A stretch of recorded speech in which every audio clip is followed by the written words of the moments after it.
All right, enough of that jazz. Here we are. We are live with week 2 of the CTL. This time it's going to be LiT versus All Inspiration, and this is a really fun one for me because those of you who don't know from my past in CTL, I actually started on Allin and was part of their team for quite a while. I actually respect and like a lot of the players on that team. However, both LiT and Allin have gone through some pretty major changes in terms of player rosters, and there's not a lot of people that I recognize that were on the active Allin roster, at least for this week, except for P. Sosa, who is the one guy that I do still remain in contact with from time to time. So I'm looking forward to casting that match. But yeah, looking at a lot of these players lined up for Allin, players that I'm not necessarily familiar with. One of them I do know is Tool. I don't know him specifically, but I've come across him on ladder twice, and I beat him both times, so... But anyway, besides that, we are going to get started with this cast. So let's go ahead and jump into set number 1. One thing to note here as well, there are 0 walkovers for this week, so we're going to be casting all games, and it's going to be really good. So let's go ahead and jump into set number 1, which is on, I think it's a Biogenesis, is how you say this? It's going to be our gold matchup for the day. Good way to kick things off. This map seems weird. I'm not necessarily the biggest fan of it so far, but I haven't played a ton of maps on it, but we'll see.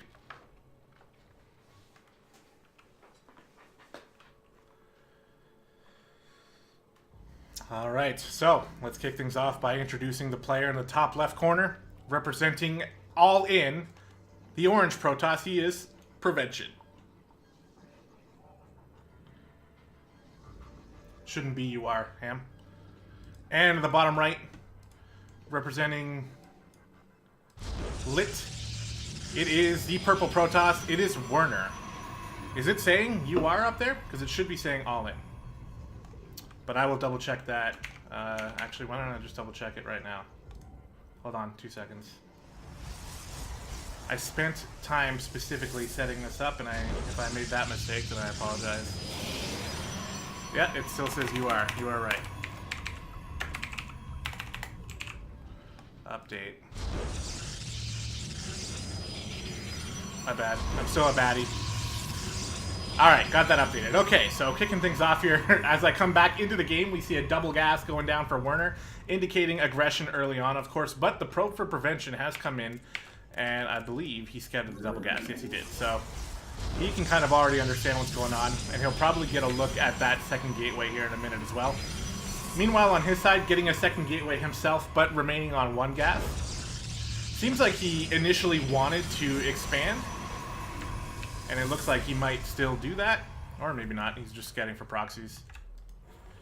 Keeping with 1 gas, though, typically it means he wants a little bit more minerals, so he's going to want to expand and get that up nice and quick. Only 2 workers in each gas, though. I've seen the pros do this. I don't necessarily know the exact reasoning behind it, other than the timing for it probably works out.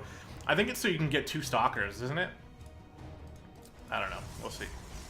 Over on this side, second gateway finishing for Prevention. Still no expansion yet. Cybercore is a little bit mistimed here, so if he wants to get stalkers out, he's going to have to wait a little while, and getting his second gas down here. Meanwhile, on this side, Cybercore finished up for Werner, and he should be able to get those stalkers out. And usually you make these 2 stalkers so that you can go across the map and try to punish your opponent if he didn't make 2 stalkers, and it could work. Over here, Stargate going down as the follow-up. And on Prevention side of the map, he is getting a Zealot and a Stalker. So it looks like he's going to be trying to wall off. I think he's scared of Adepts, which there is a good reason to be scared of Adepts early game, but at the same time, you kind of want to scatter it out before you start worrying about it. And he's dropping a 3rd gateway, so I thought Prevention was going to want to go for a 2nd base, but now it looks like he just wants to stay on 1 base, and it seems defensive to me. I don't see anything on the other side of the map here in terms of pylons or anything, so both players actually seeming pretty defensive, as Werner is keeping the 2 stalkers at home, making 2 more, and the Stargate's finished up here. Are we going to see an Oracle? Seems likely. There it is, Oracle. So the Oracle can go across the map, and due to the lack of stalkers here from Prevention, I don't know, he's probably going to have stalkers out in time. But it still might be able to pick off a couple things, plus it's going to get the scouting that it needs, so, you know, that'll all be good for Warner. Prevention is looking like he might be considering a second base now that he's got the sort of foundation here for a strong defense. And it's kind of working out okay for him right now. Because, oh, these 4 stalkers caught this one out on the map. Luckily, Prevention gets it out of harm's way and can take it back home. And he's going to be warping in now. He's expecting these 4 stalkers to attack.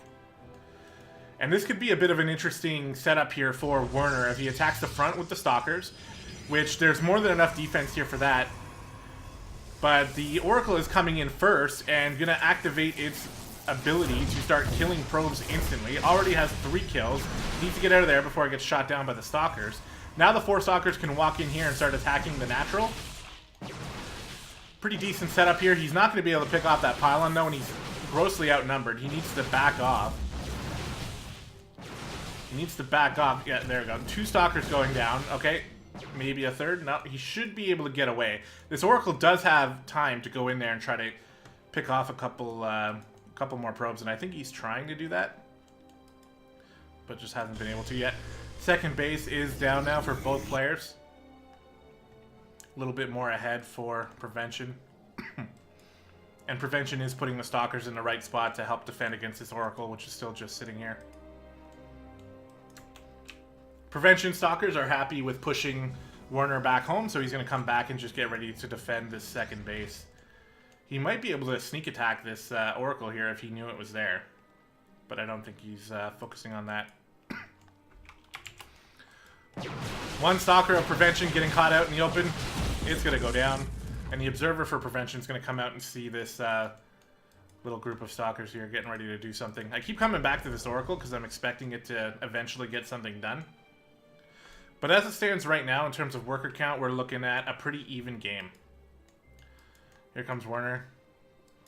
Positioning a little bit. Looks like he wants to think about going up the ramp, but he's really not going to get much done with the defense in place already. And as far as tech goes, Werner here is banking up quite a bit of minerals and quite a bit of gas here. He hasn't really made a decision as to where he wants to branch off. He could make a bunch more gateways here. He could make a robo, but instead he's going to attack up the ramp here into the defense of Prevention, and this is not going to go well for him at all. Where is that Oracle, though? Does he still have that Oracle, or did it end up dying? It looks like it did end up dying, and I missed it. I don't know if it tried to come in or if it just joined the attack here, but now Prevention feels like he's got the army he needs to push across the map, and he probably does here, because Werner is still working on 2 gateways here. He's got tons of minerals. He could be warping in a lot more, but he just doesn't have the gateways for it. This Immortal's really going to help things out, too, for Prevention. Now 3 gateways going down. Might be a little bit too late, though. The Phoenix might be able to lift up a Immortal, but here comes the battle. Definitely going in Prevention's favor here. He's going to break one of the gateways. He's going to kill all the stalkers. Things are looking very grim here for Werner as he's getting pushed back into his natural. GG's called. And it's as simple as that. Prevention takes the win. And we'll give Allin the 1-0 lead, starting things off here in this series. So bear with me here while I use my expert editing skills to fix this up. That is going to be in red. There we go.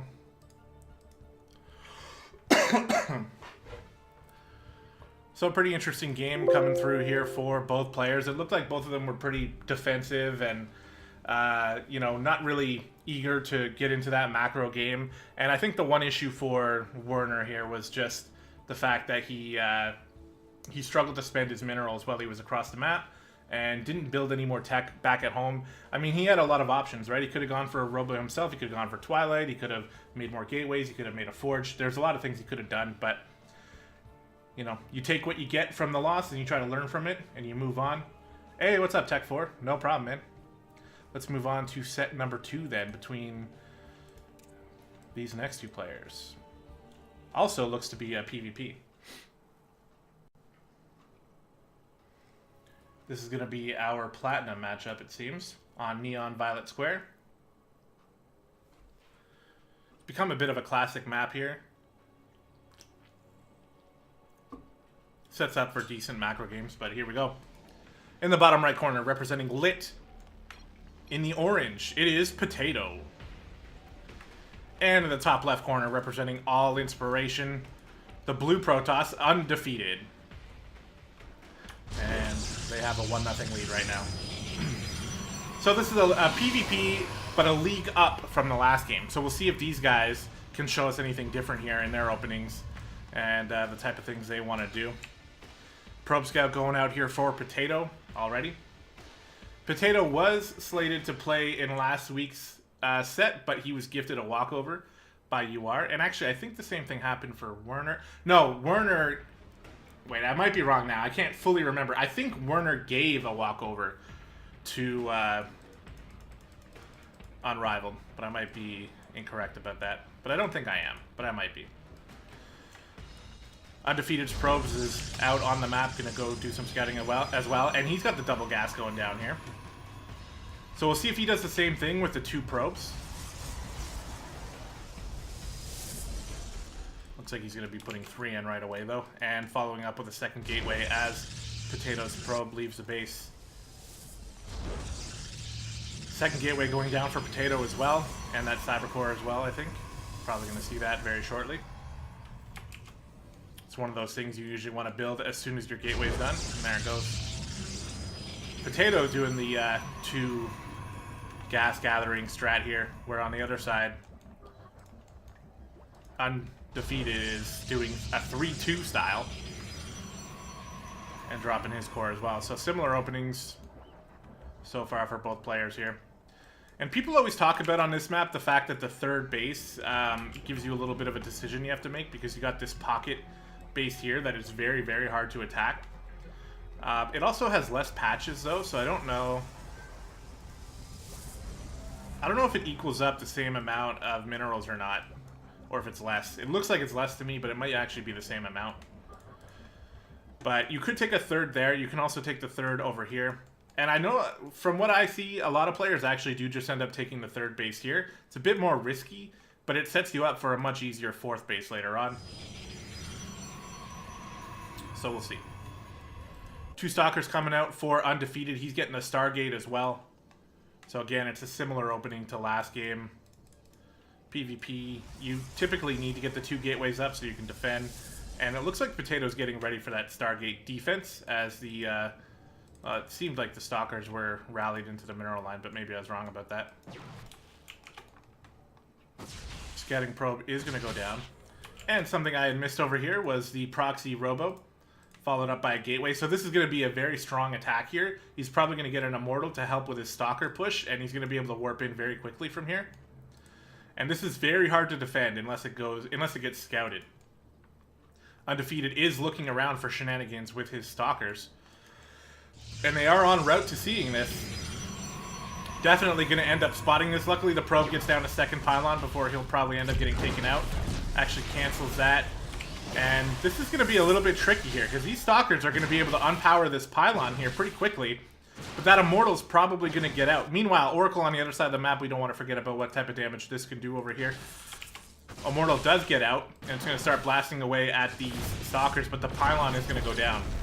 Meanwhile, Oracle getting ready here on the other side of the map. There's no defense here. These probes are going to get slaughtered unless they can run away. And they're going to try to do their best to target fire down as many probes as possible. 5 kills so far, maybe 6, 7, 8. At this point, if the Oracle dies, it doesn't even matter. It definitely paid for itself. Excuse me, and there it goes. It wanted to just poke at the assimilator, I guess, and then it goes down. Meanwhile, Oracle over here and Stalker is going to try to defeat this 2nd base here from Undefeated. Potato needs to get some damage done here. He lost a lot of probes back at home. He's definitely behind. He can't even warp in from here anymore. He does cancel the Nat. And he comes back home with these Stalkers. I wonder if he's going to... Oh, he's running away the probes again because the Oracle came back in. This Oracle, by the way, has 6 kills. And that's a second Oracle. So Potato seems a little indecisive here. There's a Void Ray out as well as a Sentry, which is going to be blocking the ramp here. And things are just going terribly here for Potato. Undefeated, just making all the right things here. And he's going to be getting a second base here. And if he can defend that, he's just going to have an enormous lead. I mean, right now it's already 22 probes to 7. And Potato is just trying to get ready for an all-in attack, I would imagine. He's bringing the probes with him. Might as well at this point. Doesn't even have any probes mining at home. And has no money to make anything here. Oh, he's recalling. Okay. Recalls all the probes back home. And it looks like he's going to try to macro out of this. But I gotta say, it is not looking good for him with only 7 probes here. This Oracle is still in position, but at least he's got the Stalkers home to defend. But he needs to keep them in position here, because if they're over here, then the Oracle is just going to be able to swoop in and pick off 3 or 4 more probes before they can respond. And is that exactly what we're going to see here? 1, 2, 3, 4, 5. Like again, 6, 7? No. Yep, 7. So at this point, it doesn't even matter if the Oracle dies. It's 26 workers to 3, and Potato is just having trouble here. The rest of the buildings got cleared up here as well. We got shield batteries here. Undefeated, doing everything right in this instance. He's oversaturated on his main, but that's okay. He'll be able to transfer over once this finishes up. And he's just looking like he's in a real strong position. At this point, all he's got to do is sit back, macro, defend anything. Like, you kind of expect at this point that an all-in attack is going to be coming, but he already has the units he needs in order to defend against that. If Potato sends every unit he has against him, he'll be able to easily push it away. So, yeah, Potato just waiting on minerals to be able to make a probe. So, like I said, things not looking too good. Undefeated, gonna continue to just macro here.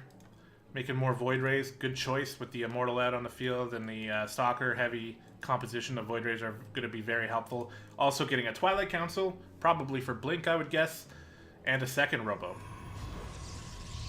Nope, his first Robo. My bad. That's right, because he doesn't have an Immortal yet. So Undefeated just getting everything that a Protoss army needs. Getting a Forge as well. And you might be thinking that he could just go across and kill his opponent, and he probably could. But there's no real right answer to do here. It's not like he's going to lose the game. Well, I mean, I guess I'm being a little presumptuous, but it's pretty hard to imagine how Potato can get back in this game. But when you're in Undefeated's position, you don't have to force the issue. Just get as many, you know, fully saturate up your natural, get the gateways, get the forges, and just make yourself unbreakable. Or undefeatable, if I may. So that seems to be the choice here for Undefeated. When you're representing your team in the CTL, you really don't want to make a stupid mistake and you know, throw away a 1 game. And over here, Potato is starting to get a bit of an economy going again, but it's 45 workers to 13, so we already know. Where's his Chrono Boost? Oh, he doesn't have enough for Chrono yet. Now he does. Okay. Just wondering what he's focusing on here. He's making a cannon. But, I mean, this base is going to eventually start to mine out soon. The only reason why it's not mining out already is because he had so little probes all along. And it looks like Undefeated's going to go across here. Try to set up a 1-1 timing attack. Probably going to go pretty well for him. Does he have a probe to drop a pylon? No, he does not. So this is going to be it. Oh, well, he's got the Oracle as well. So, of course, I mean, he's also set up to do the classic attack the front. And when Potato moves all his army up to defend, he's just going to swoop in with this Oracle and kill all the probes again. That's likely what's going to happen. And I like the 1 Sentry edition for Guardian Shield and for a random force field if you need it. He could split the army in half on this ramp if he really wanted to. And we see a gold base going down. Now, I actually do like this decision. I know that he was hurting for money for a long time, so expecting him to do it earlier isn't really reasonable, but it would have been better for him, obviously, if it was earlier. But I do like the decision to try to go for it, because it's the only way he's going to be able to catch up. But on the other side of the map, Undefeated doing the exact same thing. So, really, it's not going to get him ahead at all. Here comes the Guardian Shield. Here come the Void Rays moving up the ramp. Charge lots as well. Force fields go down all over the place. He has breached the front ramp, and he's got a Warp Prism in here as well. LOL GG from Potato. And that was a bit of a shellacking there, coming from Undefeated. So that's going to be the second point going up for Allin. And they're going to take a 2-0 lead here early on in this series. And so far their games have looked very good. Undefeated specifically seemed like he just knew exactly what he was doing. So that's going to be another red.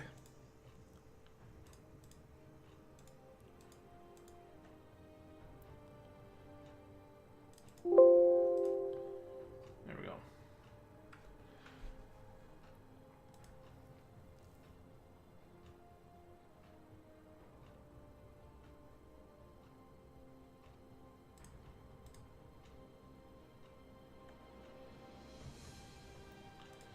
Okay, so let's get ready and get set for set number 3 here, which is going to be a ZVT.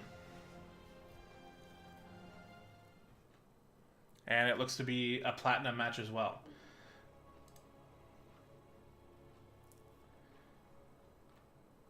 I'm not actually sure of the exact structure of the sets, because now that there's like Platinum 1, Platinum 2, Platinum 3 and such, I don't know if there are instances where some of these are specifically Plat 2 or Plat 3.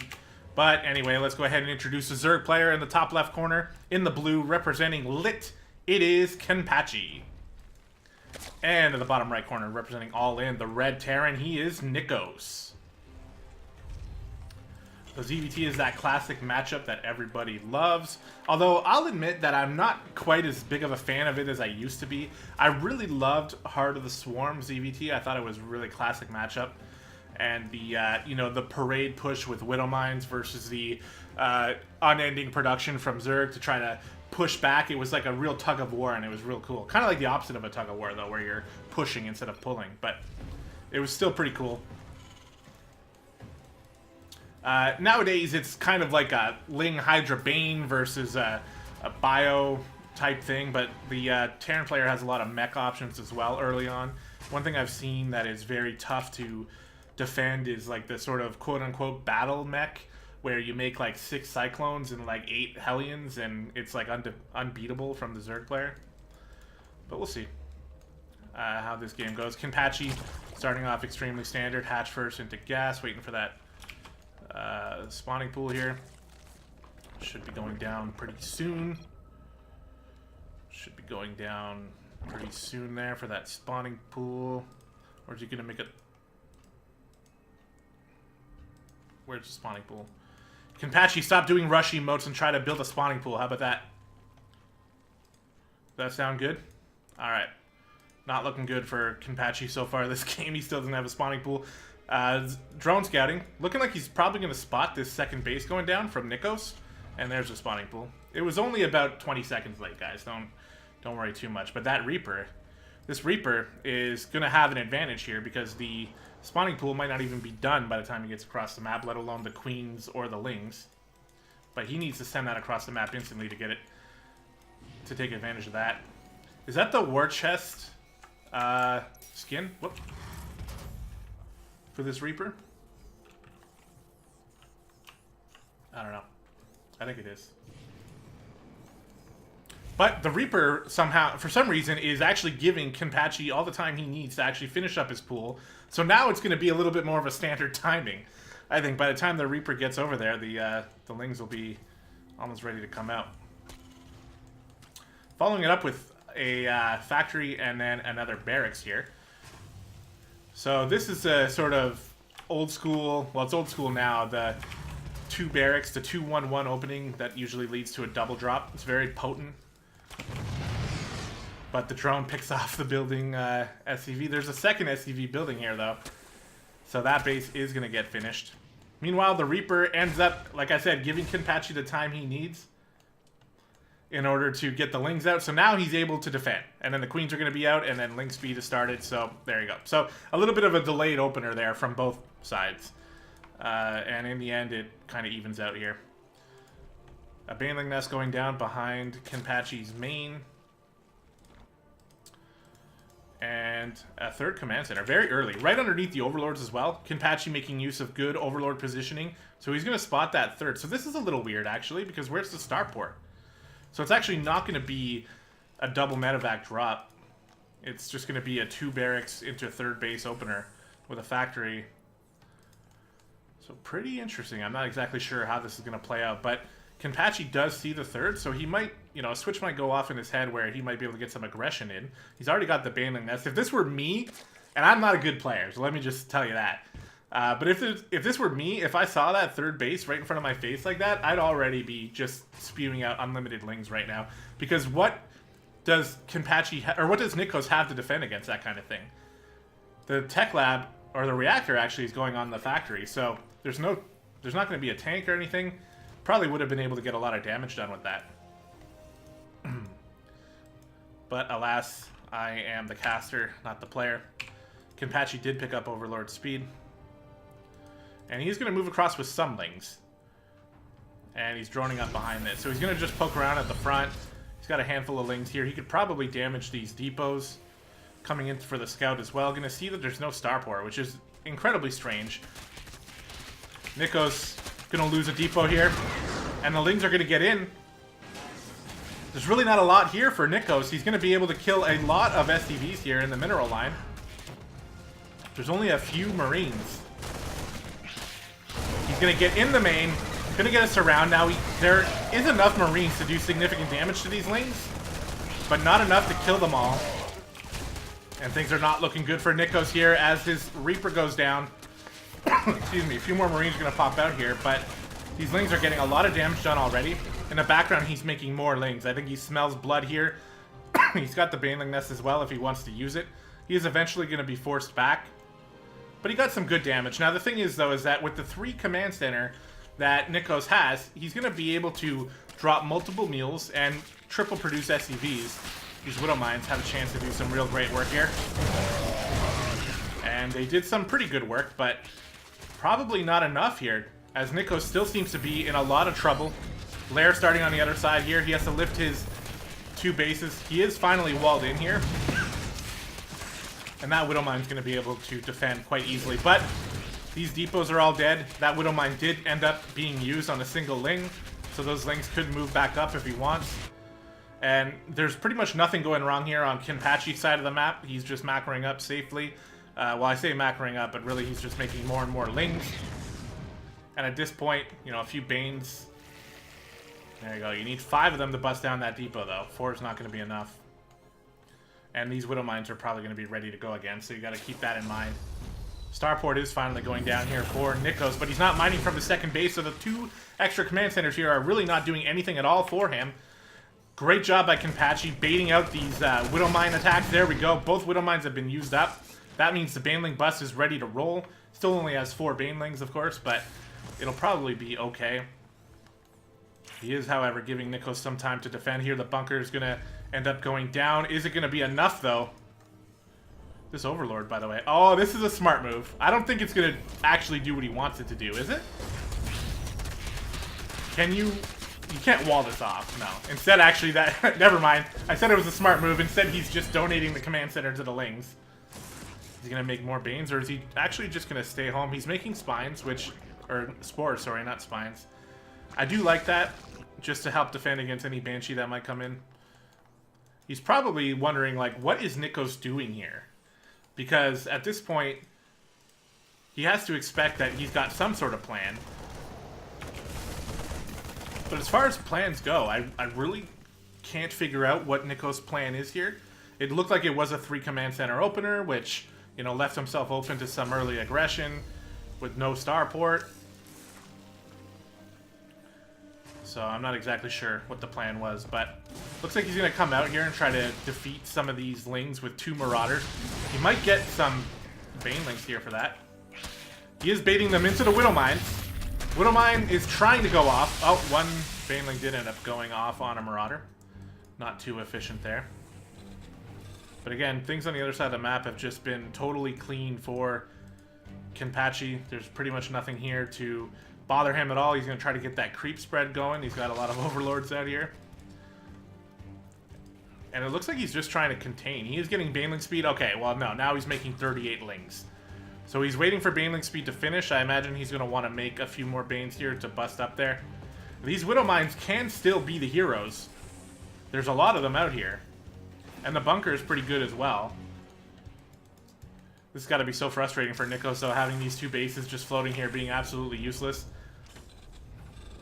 What's he doing? Is he going to float them over his army just to make it, like, confusing? So he can't really see what's there? Or is he going to hide them? I don't know. I don't know what he wants to do. There's like a million Banelings and Lings out here, though. But all it takes is a couple Widow Mines. The Widow Mines are not burrowed. He is switching into Hydras as well. He's getting all the upgrades. He's getting a 4th base, so he's doing what he needs to do to, you know, make sure he doesn't forget to macro back at home. He's got a Ling here under the base, so it can't even be landed. These Marauders are about to realize that it was a mistake to move out here. Even those 2 Widow Mines not really doing all that much. He does know there's Widow Mines there, though, so he's being cautious. And now the Hydras are showing up. So just a really strong contain here coming from Kenpachi. Nikos, excuse me, doesn't seem to quite know the solution here. I like the idea with the Widow Mines. He could probably float these bases somewhere else. At least land them at home so you can produce SCVs. This base is almost mined out already. So yeah, things are not looking good here. Now more Hydras are showing up more and more. And the production tab just shows Kenpachi going to work here, where Nikos, I think, is a little confused. Not quite sure how to handle this. Here comes the attack, though. Lings, Banes coming on in. Hydras following up behind. Everything for Nikos is dying. It doesn't matter how many Widow Mines are here, because the Hydras were left pretty much unaffected. That base is going to go down. The 3rd base is going to go down as well.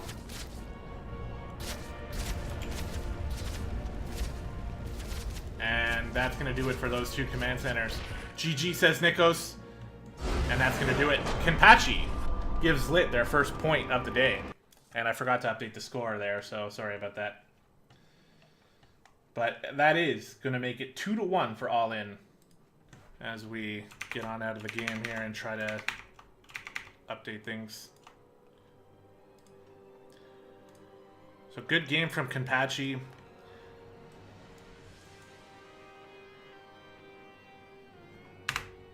Giving us our first point of the day. There we go. Update, please. Good. Hey, what's up, Kia? Team Wars of Tears. You were in that game? Which one were you? Were you Kenpachi or were you Nikos? Or you said you watched the game, so I don't know if you're either of them. But it was a pretty interesting thing there. It's a little sad for Nikos because he had the opportunity. If you send that Reaper across the map instantly, and if you have, you know, decent to mediocre Reaper control, and there's no Lings and no Queens there for you, you can really pick apart a Zerg player for a little while. But sadly, he didn't get to take advantage of that, and he ended up losing the game. Okay, so Team Wars of Tears is your name. Okay. Oh, what? No, wait, that's Kia saying that. Okay, so you're Kia, just then you watched the game. Got it. All right. Well, Kia, your game's coming up soon. But first, we're going to jump into set number 4. And we're going to get to see a different matchup yet again. It's going to be a ZVP.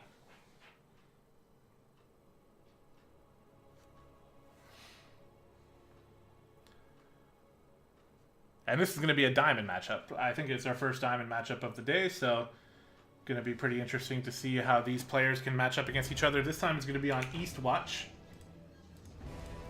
And we'll introduce the green Protoss in the top right corner. He's represented here as AAA, but it is actually Kamushi. That's right. Sorry, guys. I'm all over the place here. Kamushi in the top right corner of East Watch. This is a gigantic map, and his opponent in the bottom left in the purple. The Zerg player representing Allin, it is Tool. So like I said, we got a ZVP here going on. And we're going to get to see a little bit of a different play style out of both these players.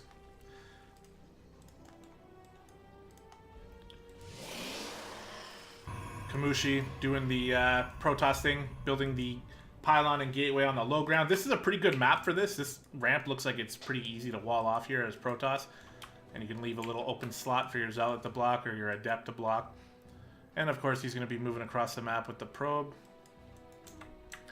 And basically just making sure the Zerg player didn't drop a gas before a hatch or anything like that. And of course, Tool has not done that. He's getting his gas now.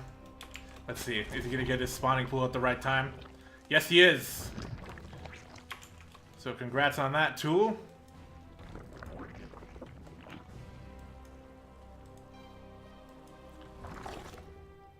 Probe, seeing all the standard stuff you normally see when you come in here. This is something that Tool is doing that I'm a little conflicted on. I suppose it might actually be the right thing, and I might be the idiot here, because it's not very... you know, the times when I'm an idiot happen quite often here, so it's not too hard to believe. But this Overlord is sort of scouting around for pylons and cannons and stuff like that. Meanwhile, the probe is up here scouting for the third. I was always under the impression that this is a little overkill in terms of defense, but maybe things are different now. In fact, it looks like he's doing it basically perfectly. He stood over his natural for a little while, made sure no pylons were going down, and then once he was pretty confident that his hatch wasn't being pylon or cannon rushed, he then moves the Overlord across the map so we can go put it in a good scouting position.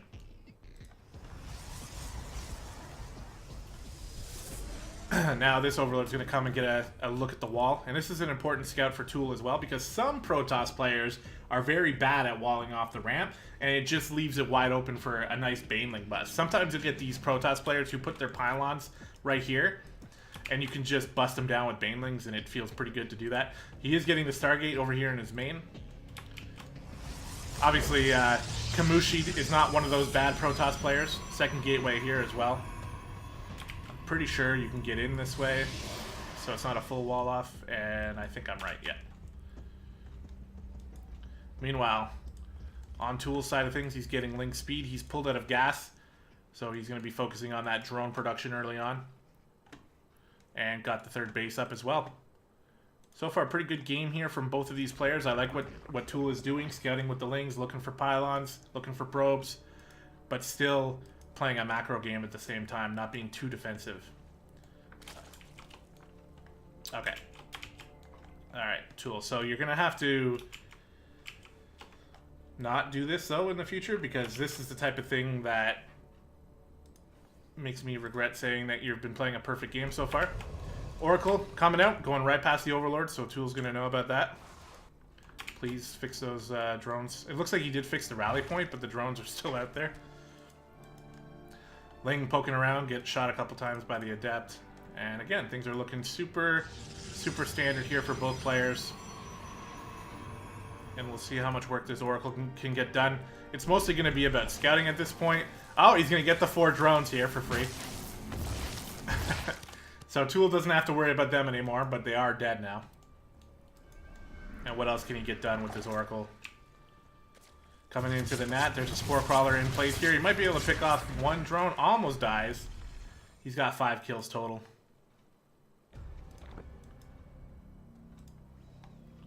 Double gas and a natural. Indicating a tech move here coming from Kamuchi. So probably gonna have a robo, I'd imagine.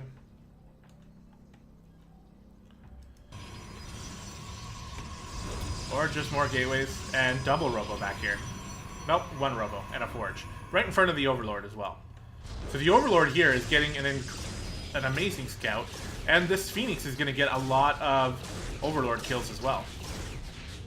So good things for both players on both sides of the map here. These Phoenix are really going to help clean this all up. And it looks like Kamushi's going for that Phoenix style. Maybe with some Adepts. Who knows? Well, probably not Adepts because he doesn't have the Twilight Council out.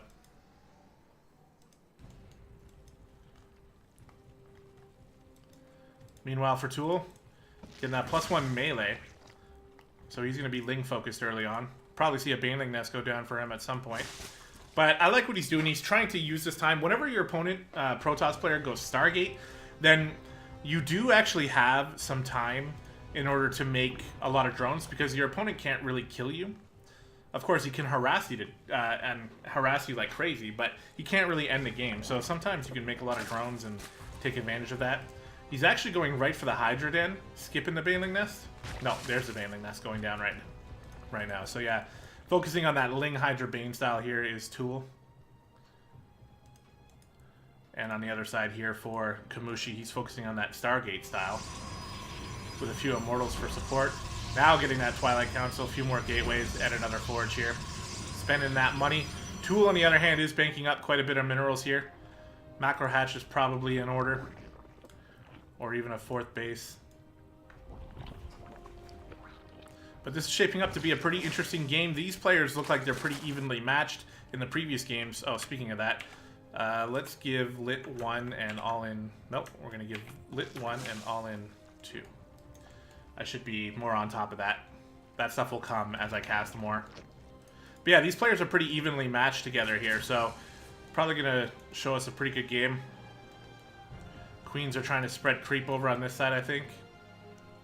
3rd base going down for Kamushi, defending it with the Immortal and the Adepts. Got some sentries out, going to send up some hallucinated Phoenix. He seems to have stopped Phoenix production, maybe. And he's moving more into Immortals.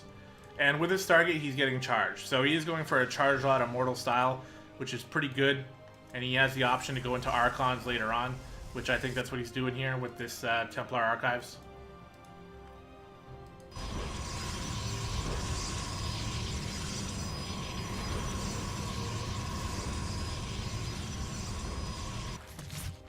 Hallucinated Phoenix getting a scout. He sees the Hydra Den. He pretty much knows what's going on. If we take a look at his vision, he sees the Baneling Nest as well. He sees pretty much everything he needs to see. So he knows what he's facing. Charge Lot Archon is going to be his choice. Wonder if he's going to get Storm as well. Storm is pretty good against this kind of thing. Storm's just good in general, honestly. But both players just sitting back, macroing up. The creep spread is really starting to get going here for Tool. He's got his 4th base complete already. Working on +1 melee range, or melee range, or +1 range attack as well. Overlord speed, and the Hydra upgrades as well, which have been split into 2 again. So it takes a little longer to fully power up your Hydras. But it looks like he's moving out for the attack. It's going to line up pretty well with +1. Probably not line up all that well with Baneling speed, which looks like it's a little bit late. But he's still alright. He's going to go try to attack this 3rd base. And there's not really a lot here to defend. The Immortals are kind of hard countered here. But there is a pretty nice stasis ward here, if Tool can figure that out. But there we go. Pretty much every one of his Lings gets stasised. And now Kamushi knows what's going on. He's going to be able to warp in the proper units to defend against this, hopefully. He is getting Storm. Halfway done. Storm would really help. Some Archons would really help as well, though. I'm thinking Archons are probably going to be better because Storm's not ready yet. These High Templar are not going to be too helpful. Oracle comes back, and there's a lot of Zealots here now with charge. So all of a sudden, this is going to be a pretty hard attack here for Tool. He recognizes that. He's going to back off and think of a different plan, at least for now. Storm is finished. More Immortals constantly being pushed out here from Kamushi. More gateways as well. And we should be seeing a Hive coming here soon. It looks like the Infestation Pit is on its way here for Tool. Realizing he's going to need to go to the next step in order to break through here. And he's going home with his entire army. So, Kamushi fades the danger and is now allowed to continue macroing up. His next goal is going to be to get that 4th base, which is exactly what he's doing right here.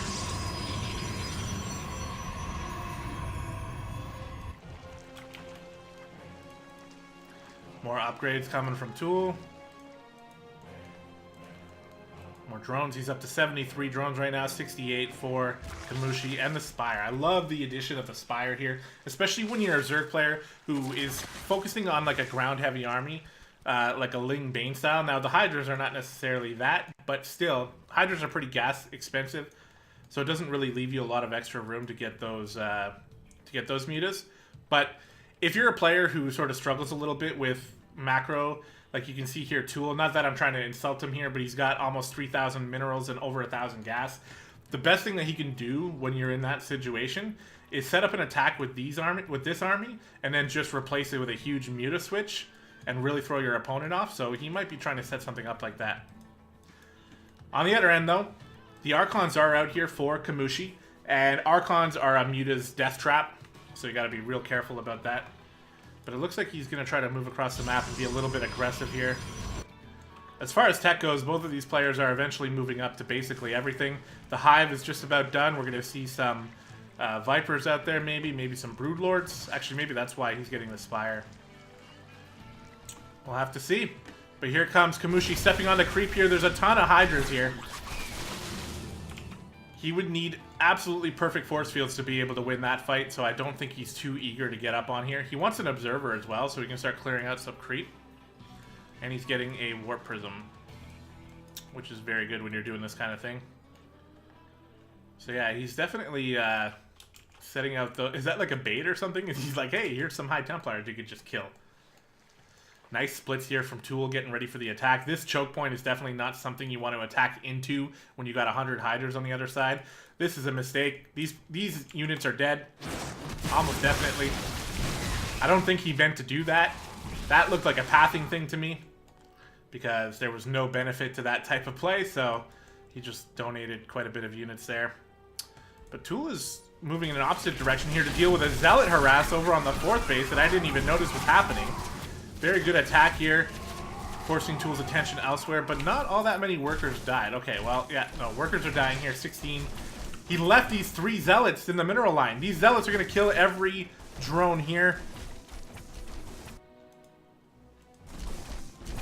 Not quite sure what happened there, but that Zealot harass was incredibly good for Kamushi, and it leads him with a very nice worker lead. And he's just going to keep macroing up here. He's getting to the point where he's going to be maxed out soon. Tool, on the other hand, is maxed out already. So when you're maxed out at this point, you really need to start considering just moving out and taking advantage of that bank, but he has not done so yet, has Tool.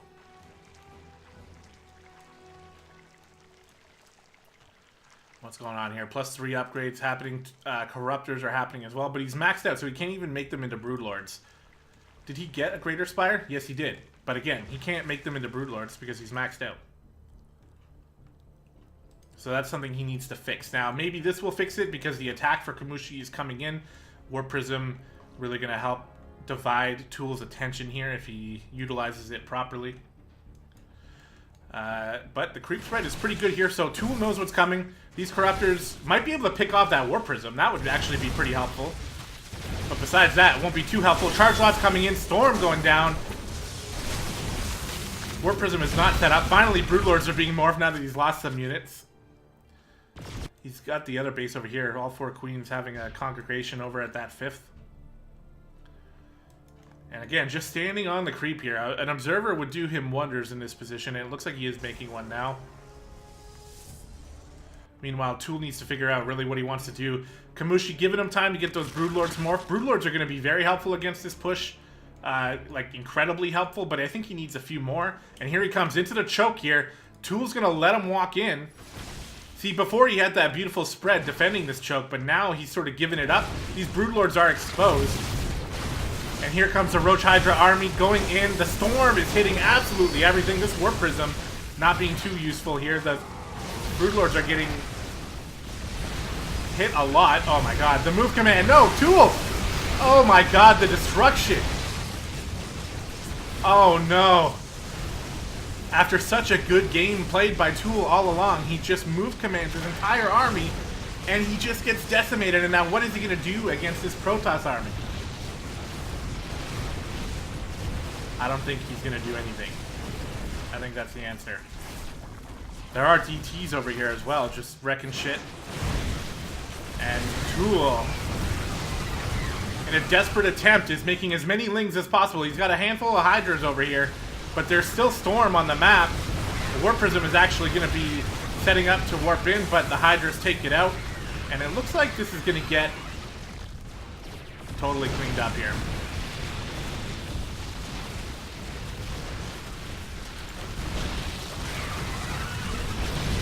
little bit of an awkward fight here from both players, but in the end, Kamushi just has more stuff. All you gotta do in this position is just move your army a little closer so all your units are firing instead of just the front line, but it doesn't even matter at this point. He's gonna push up into the Nat. Oracle's gonna come as well just to rub some salt in the wounds. Good fucking game, says Tool, and that is gonna do it. And oh my god. That game had potential to bring us into the very deep late game and be very interesting, but Tool just had a little bit of an issue there in that engagement. Like I said, he had that choke point all lined up, or all defended, where he had the split outside the choke, and it was perfect. It was really well set up so that Kamushi couldn't move in like that. But then, even though he saw the whole army on creep, he still wasn't able to get that defense set up a second time, and Kamushi just pushed himself in, and that's the kind of thing you can do as a Protoss player when you have 17 Immortals and 4 Archons and a bunch of charge lots. Like, you can literally just move in and bully yourself into any position you want, unless the opponent has the defense set up perfectly. But very well played from both players. It was a pretty good game. Tool, unfortunately, dropping the ball at the end there, and that is actually going to give LiT the next game, which is going to tie the score up at 2. Let me fix this up here. There we go.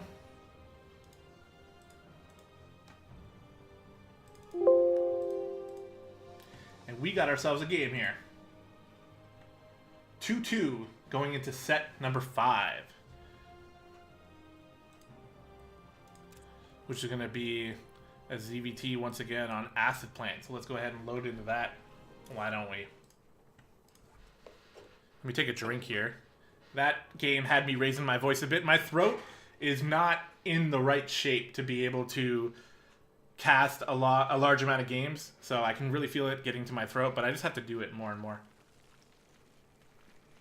It's probably the best way to exercise my throat. I don't know. Why don't you guys give me any tips on how to exercise your throat? Any tips at all? And in the top left corner, representing Team All Inspiration in the pink, it is P. Sosa. Bit of a legendary... He's just a bit of a legend in the CTL. And in the bottom, representing LiT, the Blue Terran, showing up here as Ace Stim, but I know him as Zoli. It is Ace Stim and Zoli. Going gas first. Look at that. Gas first start here from Ace Stim. That's going to be pretty interesting. Is he going to go for that battle mech that I was talking about before? Because that is just so frustrating to defend. P. Sosa on the other side, going for a pull first into Hatch. Very safe player. P. Sosa used to... Like, I've known P. Sosa for a very long time. In fact, probably out of all the players in CTL, he's probably the one I've known the most.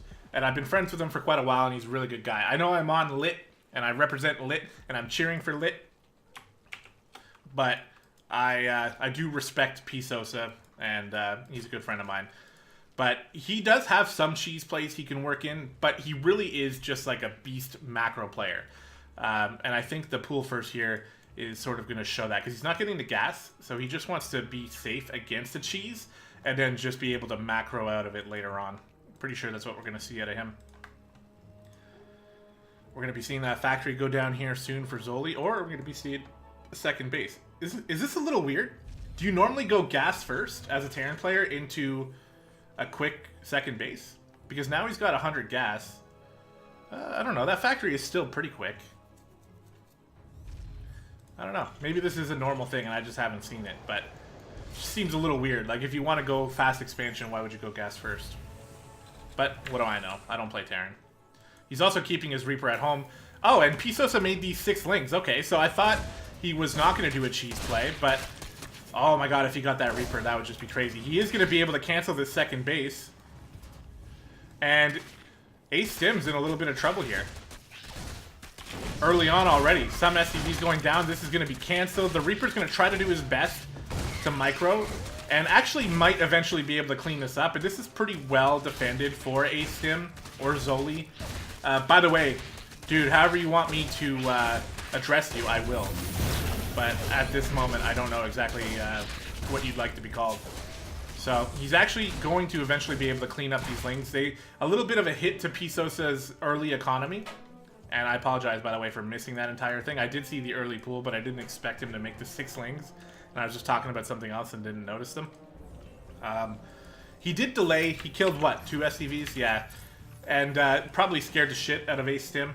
So that's good. But in the end, nice Reaper control. He's able to clean it up. He does not have to cancel the base. This will be able to be repaired later on. And it's okay. But Pisosa does have a 3rd base already. He's getting those queens out. He's going for roaches, which is exactly what he wants against this factory-style opening. And he did see the factory, but he does not see the 2nd factory, so probably just a good guess at this point. Either that or Pisosa really likes to go for that roach composition. And again, that is something I kind of remember from him in the past when I was on his team, but I was on his team during Heart of the Swarm, so it was a totally different game. These days, roaches are not that great unless you're going up against mech, which Ace Stim is doing. He's got the 2nd factory already ready to go, no starport yet, and he's going for full Hellion. No, he's doing exactly what I was talking about here, with a few Hellions and a few Cyclones, and it's very hard to defend unless you know it's coming, and unless you have a lot of roaches. So I think Pisos is actually in a pretty good spot here. On his side of the map, he is getting Lair. He's starting to get those drones out. And he needs to scout out this this mech. And with the Overlord coming in, he's going to see the 2nd factory. And he might even see some of these units, because these Cyclones are going to come in and try to kill off this Overlord. And will probably be able to do so. And now that Pisosa knows that Cyclones are on the map,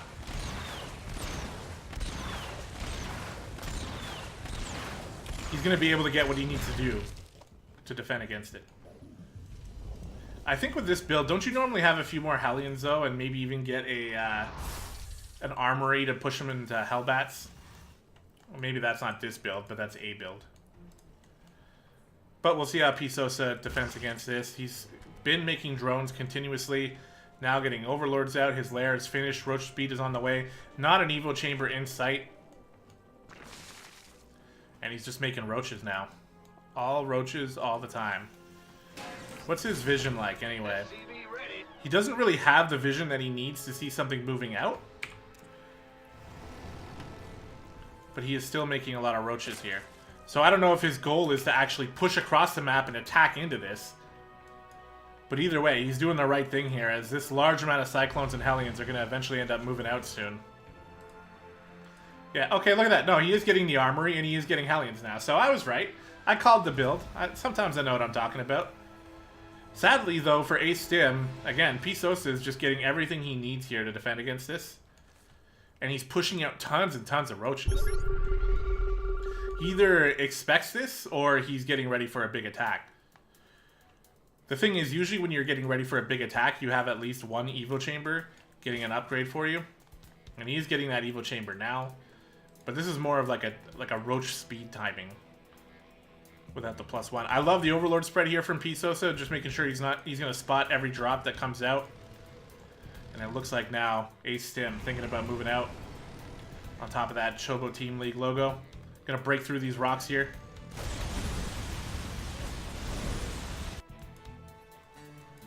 And more roaches. Well, I think Pisosa squeezed out a couple drones here and there, but really he's just been focusing roaches out.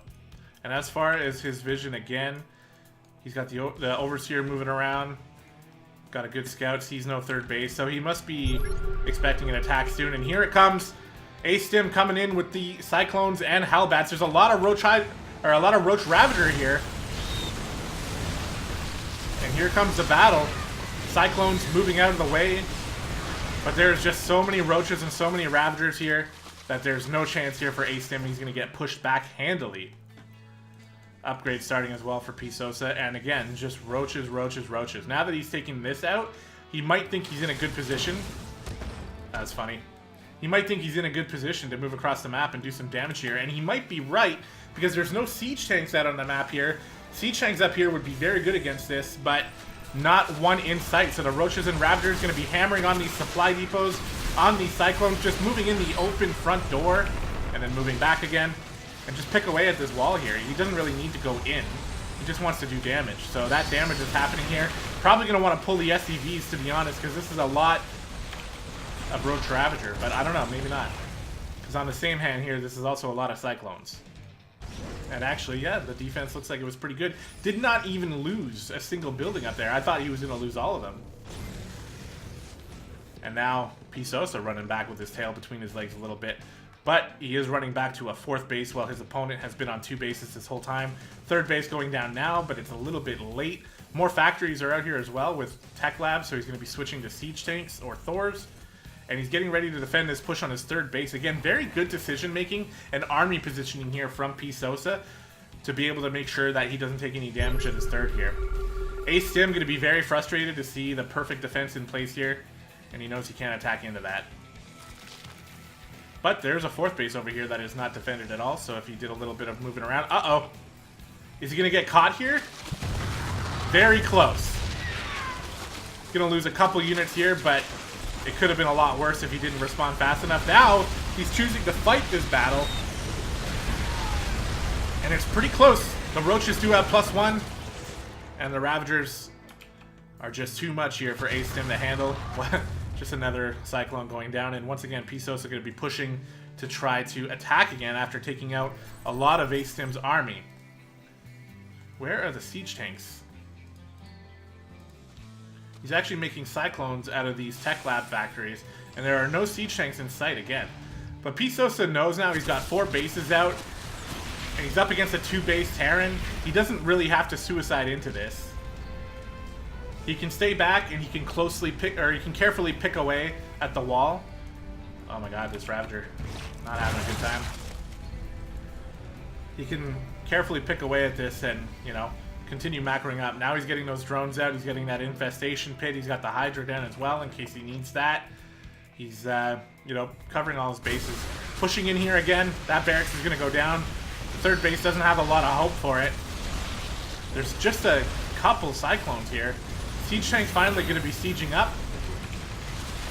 But that 3rd base is dead. And this Siege Tank's just a little too late in my opinion. If he had a couple out here earlier, then he probably wouldn't have lost any of this. Scanning the 4th base, and Ace Sim or Zoli is starting to understand his position in this game. It's really not going well. He's been on 2 bases for way too long. He's lost his 3rd. He's had to rebuild another one. In fact, I don't really know. That one must have been there for a while, so I guess he had the 4th, and now he's remaking it. Ravager's coming in to try to poke away at some more damage here. The Siege Tank is scaring him a little bit, so he's trying to hug the left wall, stay out of range. A lot of SCVs are going to go down here. The 2nd base goes down as well. And again, Pisosa just backs off. Just pick away, do some damage, back off, don't lose your whole army. Make sure you don't lose the game. He's got Spine Crawlers here to get ready for like Hellion run-bys and stuff like that. Because Hellion run-bys are a very good option when you're in Zoli's or Ace Sim's shoes here. But this sucks for him. He's got Siege Tanks now, but he's got no base to protect. So I think Pisosa is just wondering, like, okay, well, you know, how can I lose this game? He's making Hydras to make sure he can attack air units. He's going into Hive, which is already almost done. He's getting the Spire here, so probably looking to go Broodlords. And he's pretty much just in a dominating position in this game. But we're talking about Pisosa here, who is probably the winningest CTL player in the entire league. He's won almost everything that's ever been put out here. Except for a CTL Finals. Has Allin ever won a CTL? Have they ever won the Finals? I actually don't think they have. They've been in the Finals a few times, and they've taken down a few 3rd places. I know that. I remember when I was the team captain for Allin, we came 3rd place that year. This Ling's getting the 3rd base has dropped, so Pisosa is like, okay, well that's something I can attack pretty safely. He was moving back, but now he's going to meet up with his Hydras, and he's going to just get ready to attack this 3rd base. There's pretty much nothing defending it. His Ling knows that. Now there are defenses moving over, but look at this. Can that defend against the Roach Ravager, the Roach Ravager Hydra compilation that Pisosa has?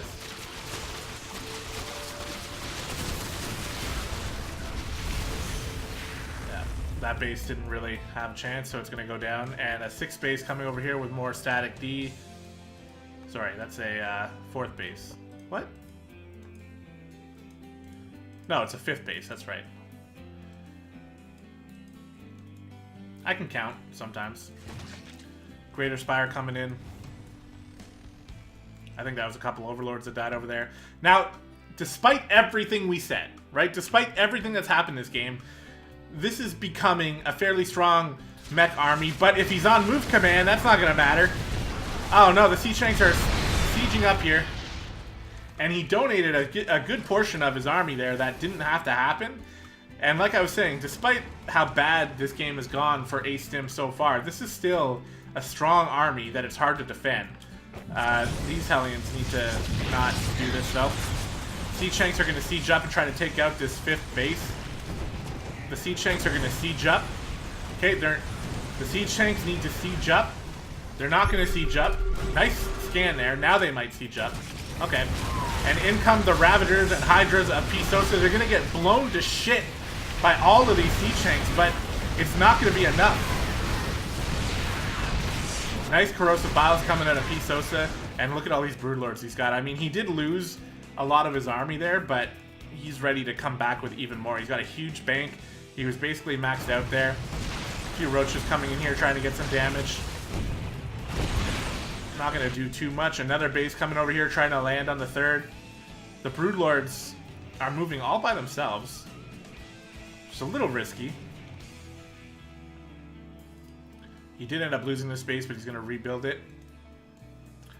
Oh, here we go. Okay, he's just meeting up with the Ravagers. So the Broodlords are going to start laying siege here on the Terran player, and I think once that happens, he's going to realize that there's just no hope for him here. He barely has anything that can shoot up. He's got a few Cyclones here. He says GG before the battle even starts, and that's going to do it. And Pisosa takes the win here for Allin, and going to give them the 3-2 lead. Pretty good game from Pisosa. I'd say basically expertly played. He made all the right decisions. Even though that early 6-ling attack was something that a lot of Allin players used to do back in Heart of the Swarm. And it was something that a few of the top-level Zerg players were doing because they knew the expansion was going down for the Terran, and those 6-lings could really wreak havoc and delay it or cancel it, and sometimes you can even kill the Reaper. Like, there was that one moment where Pisosa almost killed the Reaper. And if he would have killed it, then, like, as bad as it was for Zoli there, it was going to be even worse. But he didn't. But he still won the game, of course. So let's go ahead and give Pisosa the red.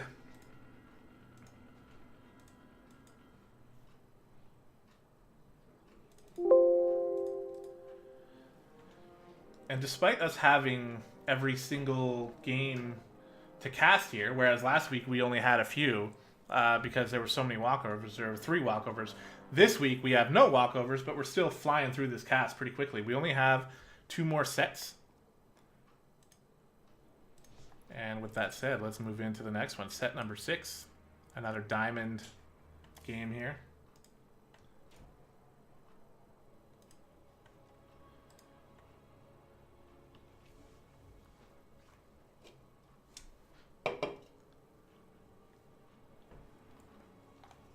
Okay.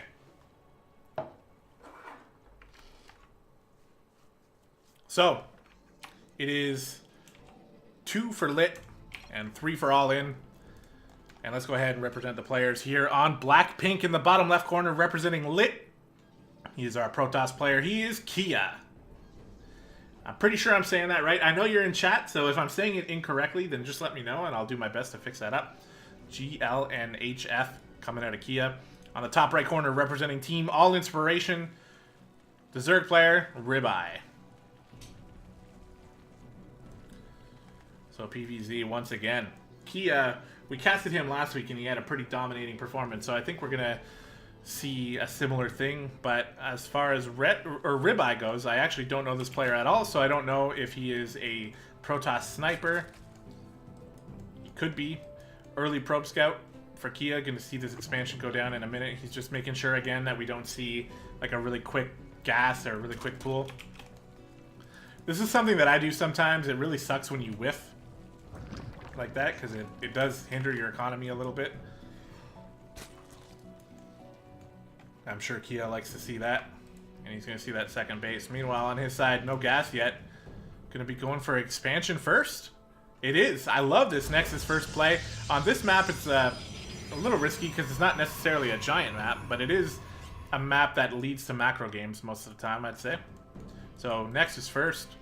Going to try to get that early economic lead. He did see the hatch first from his opponent, so he knows he's pretty safe. And this Zerg looked like it was going to move across to make a third. No, instead he's just scouting for pylons. Spawning pool there. Gas. K high yay. Oh, okay, alright. So I guess that's what the accents mean here. Alright, K high yay.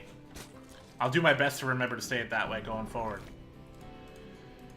Double gateway here, which is pretty smart considering the Nexus first. He's going to be able to not only get this wall started, but also get some units out if Ribeye decided he wanted to go punish that. But it doesn't look like that's what we're seeing from Ribeye. He's just going to play standard. He's only just now going to get a look at that with his Overlord. And he'll probably pick up that it was a Nexus first, but it's a little bit too late now to respond to it. The Zealot's coming out, going to help against any sort of Ling pressure, so, you know. You kind of just got to cut your losses at this point and just go make a third base if you're Ribeye. And look at that. Right here, we're going to be seeing that third base. And try to push this into a macro game. Cybercore. Oh, third gateway.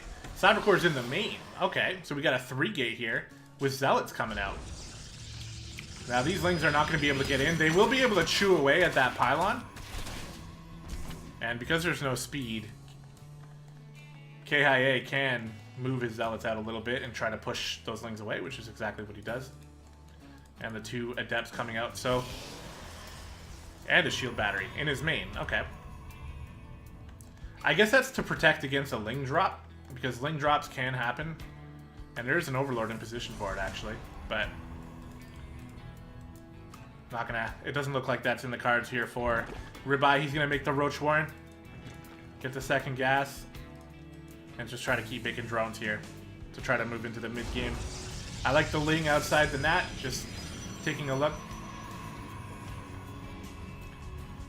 If you go to a speech recognizer and type that in, it says it right. Okay. I might never get it.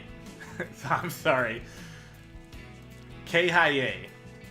Alright, we do have the Twilight Council, which indicates probably Glaives. He is making a lot of Adepts now. And Ribeye's getting a look at that, so good Overlord Scout here. Going to be seeing what he is up against, and there's a robotics facility as well. So the Nexus first can actually turn into a pretty cool Adept all-in with Glaives and a Warp Prism. So we'll see if that's kind of the thing that KIA wants to do. And on the Zerg side of the map, continuing to drone up. Has he made a second tech building besides the Roach? No, he hasn't. Not going for Lair yet. Not going for Evo Chambers. Just going for drones, drones, drones. And this is the kind of thing that a player doing an Adept all-in loves. But he's getting a Templar Archives. Okay, so he's not doing an Adept all-in. But it still might be an Adept attack. That Stalker's going to take care of that. Overlord.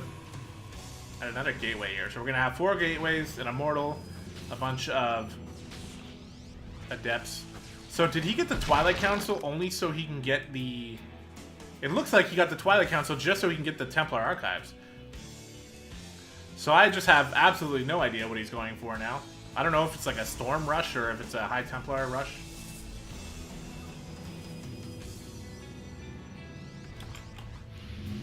Just getting those Archons. Okay. So then he's getting charged. Okay, there we go. Now it's all starting to come together. So he's just going Charge Rod Archon here. And going to be staying on 2 bases for now. Might be going up for a 3rd at some point. Who knows? Lair is finally coming in here for Ribeye. He's making an Evo Chamber. He's been sticking with Roaches for a little while.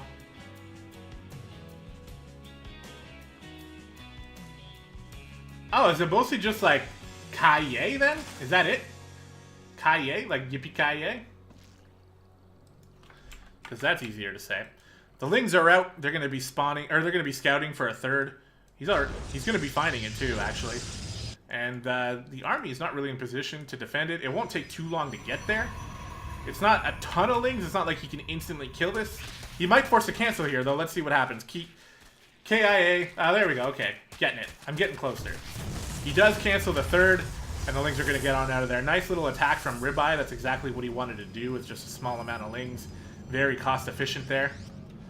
And he's going to pick off that third base and give himself a little bit of a better situation. And keep in mind, guys, it's 3-2 for Allin right now. So if Ribeye takes this game, then Allin's going to win the week. So it's a very important game here.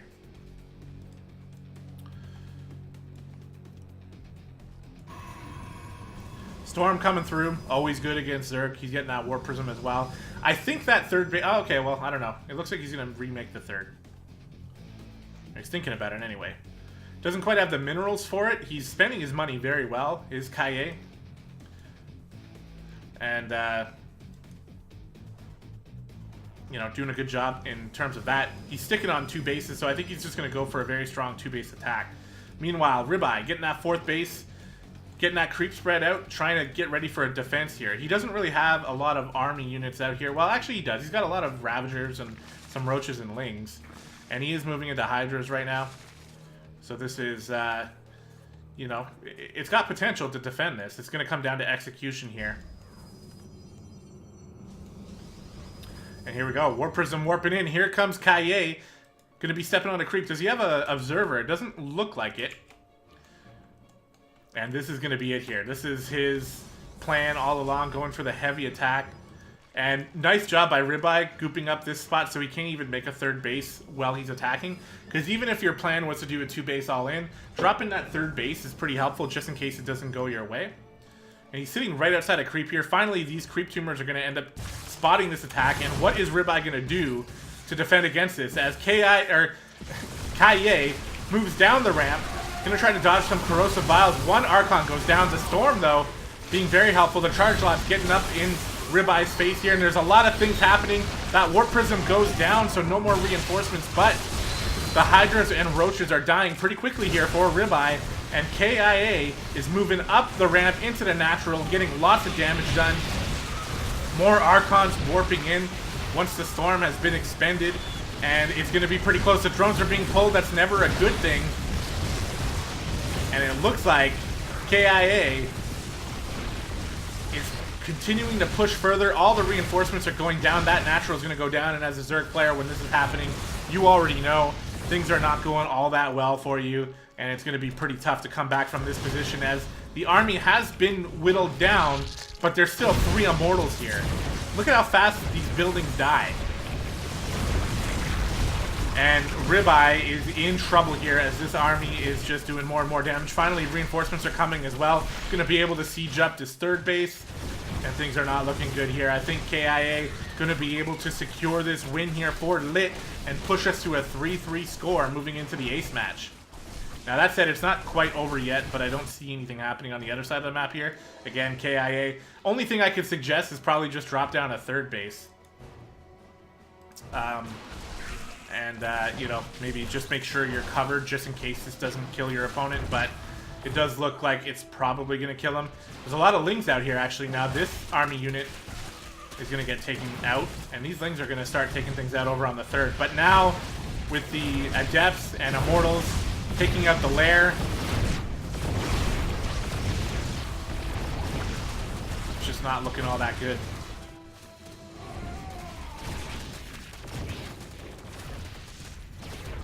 That Immortal's going to get taken out, though. There's a lot of Lings here. So these Lings might actually be enough. It's going to be close, but these are... You don't want to attack Archons with Lings. No matter how many Lings you have, it's not going to be cost efficient for you.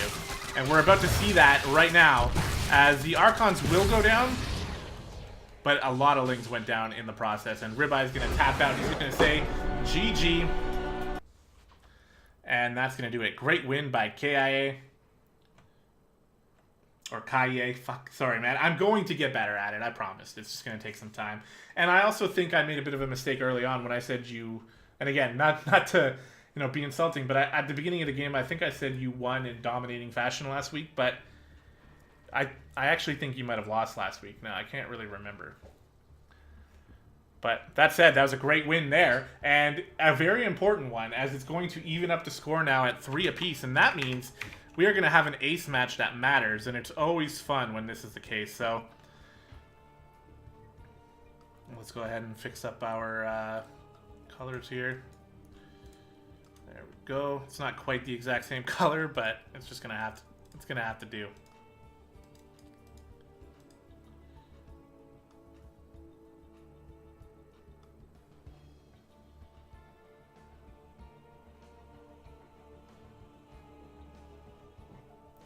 That's okay, man. All good. Like I said, I'll get better as I say it. It seems like you're a regular for our team in CTL anyway, so I'm sure I'm going to get a lot of chances to cast that. You know what? This color difference is actually bothering me here, so let me just fix that. It's more of a yellow. There we go. Okay, let's fix that.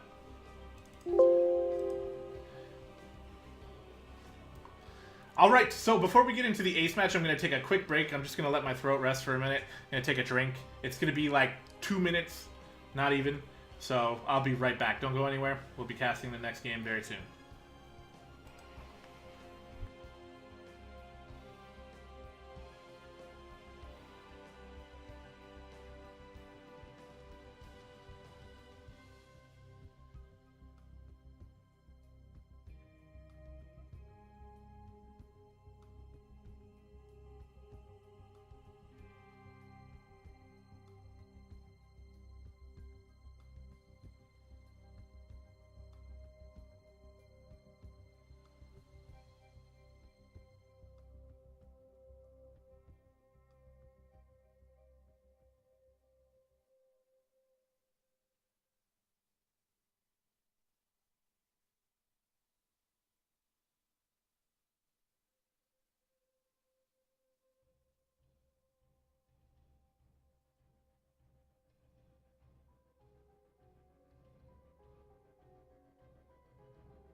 Okay, there we go. That's all I needed. Let's go ahead and jump into the ace match here. Set number 7 between Axis and Drumhead. This is a Masters match, and this is where the best games are always played. Going to be starting off on Catalyst. And last week, Axis showed a dominating performance in a TVT. This time,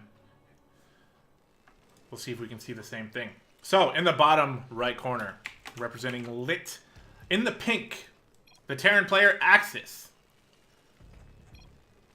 And in the top left corner, representing All Inspiration, the orange Protoss player, it is Drumhead. These players showing some friendly love to each other early on, always good to see. CTL is a competitive league, but it's also a league of like-minded players getting together.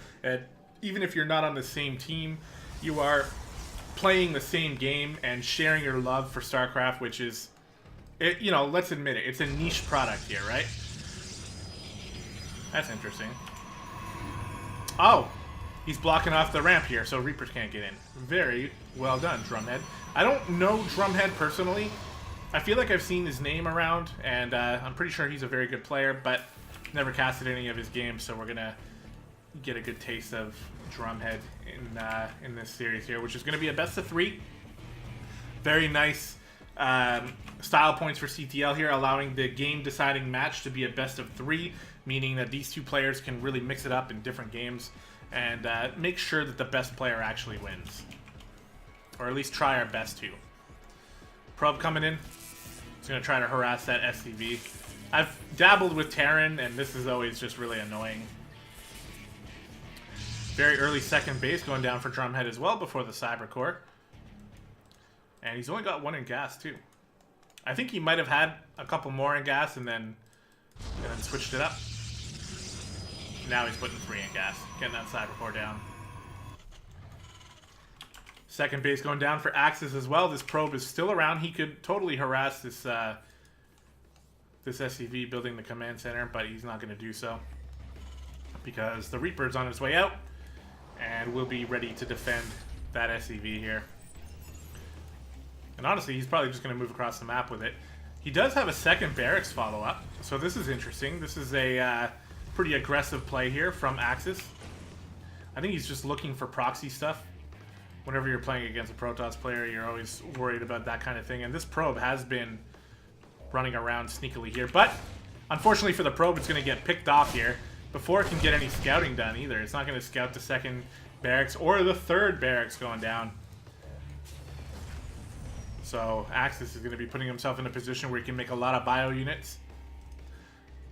Meanwhile, for Drumhead, he's got the second gas down in his main. He's got a stalker out, and he's still sort of waiting to plant down his next tech choice.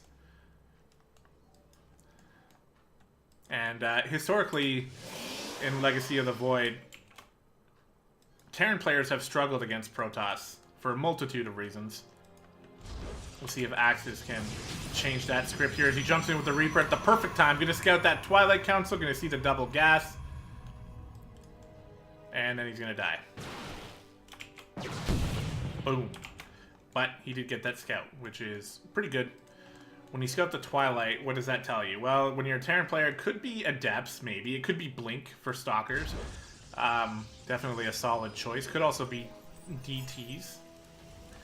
And this is really interesting. Your double tech lab. He's going for the... So this is something that I had seen in Heart of the Swarm as well. I haven't seen it myself all that much in Legacy of the Void, but that might just be me, you know, not keeping up with the metagame as well as I should. But we're going to be seeing a stim combat shield timing here. No, a stim... Really? Concussive shells coming out of Axis instead. And concussive shells are very good against Protoss, because when you can slow down the Zealots and stop them from running away, or slow down the Stalkers, you can really clean up an army. So he's going very heavy Marauder focused here. And I think this is just going to be basically a cheese play. He's just going full out Marine Marauder, and he's going to go across the map and try to kill his opponent with just that, not even having any medevacs to heal. So it's going to be pretty tough to hold if it's executed correctly. We do have Blink here. Now, Blink is okay against this style of play. I mean, Blink is always good, right? Having the utility for it. So we'll see how that plays out. But I don't know, man. I think it's going to be pretty tough. What kind of things does a Protoss player need to do to defend against a push like this? Well, the first thing is to scout it. And that's not happening. And you can tell that because Drumhead's making a third base in the face of this as this army is moving out. So that's not going to be too great. Blink will be ready in time, and he just needs to start warping in a lot more units here and put him in the right position. It seems like he's expecting like a Banshee or something, or a drop in his main, but he's about to get smacked across the head here with a stim concussive shell timing, as both of those upgrades are just about finished, and he's just going to go cancel this third. I'd probably leave the third there, to be honest. Yeah, he cancels it. Might as well let it finish. But he's going to scan here. He's going to realize he's only got 3 Stalkers to face and then a couple more Stalkers here. This pylon in a precarious position going to be easily picked off. And now there are a lot of Stalkers and they do have Blink. So let's see how this works out. It's going to be basically who can execute the best. And actually it just looks like Axis is going to move back and he's going to get that factory and starport. So maybe this wasn't as cheesy as I thought. I mean, I think it is pretty cheesy. But... maybe it wasn't as all-in as I had kind of expected. He's actually going to make that factory and starport and, you know, macro out of this. He needs to get a third base still, if that's his goal. But instead he's going for 5 barracks. And 5 barracks is, you know, from an amateur Terran player myself, 5 barracks usually insinuates you're going to try to go for a big, gigantic 2-base attack. So, we'll see. But you can also get the third base after. He's getting double engineering bays as well. Usually you get a third base with that, but you don't have to. Now this observer though is, well, there you go, it's dead now. But it did do a pretty good job. KIA says that concussive shells counters Blink, so he probably knows more about it than I do, so I'll believe him. Because they can blink, but they're still slow, right? So they can't necessarily run away anyway. But I think it is straight up engagement. If you got Bio here and Stalkers here, being able to blink in the back and come back into the fight is still kind of helpful. So I don't think it's like totally countered. Third base is going down again here for Drumhead. He's just getting Immortals, getting Sentries and Stalkers. He's moving into Charge, which is pretty good. He's getting some shield batteries around the place. He's going to actually try to defend this third. Is there a Forge down here for him yet? I don't think so. Oh yeah, there's two. Yeah, what am I talking about? He's getting 1-1 as well. So definitely going to be moving into the mid-game here. And now that we got Medivacs out, Axis can actually... I get you. Axis can actually use Stim a little bit more liberally here. So let's see what he can do. That Probe actually going to spot this attack coming in. So pretty helpful here. And here it comes. Big Stim coming out of Axis. The force fields are going down. And he's going to try to chip away as best he can. But pretty nice defense here from Drumhead, getting that Guardian Shield. And those force fields were in pretty good places. And these Immortals are really going to help against the Marauder count that Axis has. So... you know, it's not quite as cut and dry here. You're going to come in for a second Stim. Going to pick off some of these Zealots that do have charge here. Instead of stepping back 1-1, not quite finished for either player, so it's a pretty even fight. And it's, again, all about execution. And both players showing they have the capability to micro well. But there's so much bio here for Axis, it looks like he might be able to push back in. Maybe not, though. Drumhead getting some key warp-ins here. Going to be able to... sustain the defense for a little bit longer, and that's the thing, that's his advantage here when he's defending, is much faster reinforcements. So because of that, Axis is going to have to move on back and start thinking about his third base, things like that. He did make the third base, which is very good. It essentially makes this type of attack, you know, not all in, so he can come back to his third and move on in the game. But so far, both players looking pretty evenly matched here. Very nice defense from Drumhead. Did lose the third base. Kind of a build order loss in that sense. But so nothing he could have really done about it because he did, well, he could have scouted. So let's say that. But without the scouting, you know, there's no way he could have known that was coming. And again, he seems very, very aware of the fact that there could be a drop coming. So he's keeping his Stalkers in the main here so he can defend against that. This scan here might actually make Drumhead think an attack is coming in. And now both players getting up to a pretty high worker count here. Drumhead has a bit of a lead, but the Mules for Axis are helping out. And he's going to go out for that fourth base. So it looks like both players resigning to the fact that this is going to be at least a decent length macro game.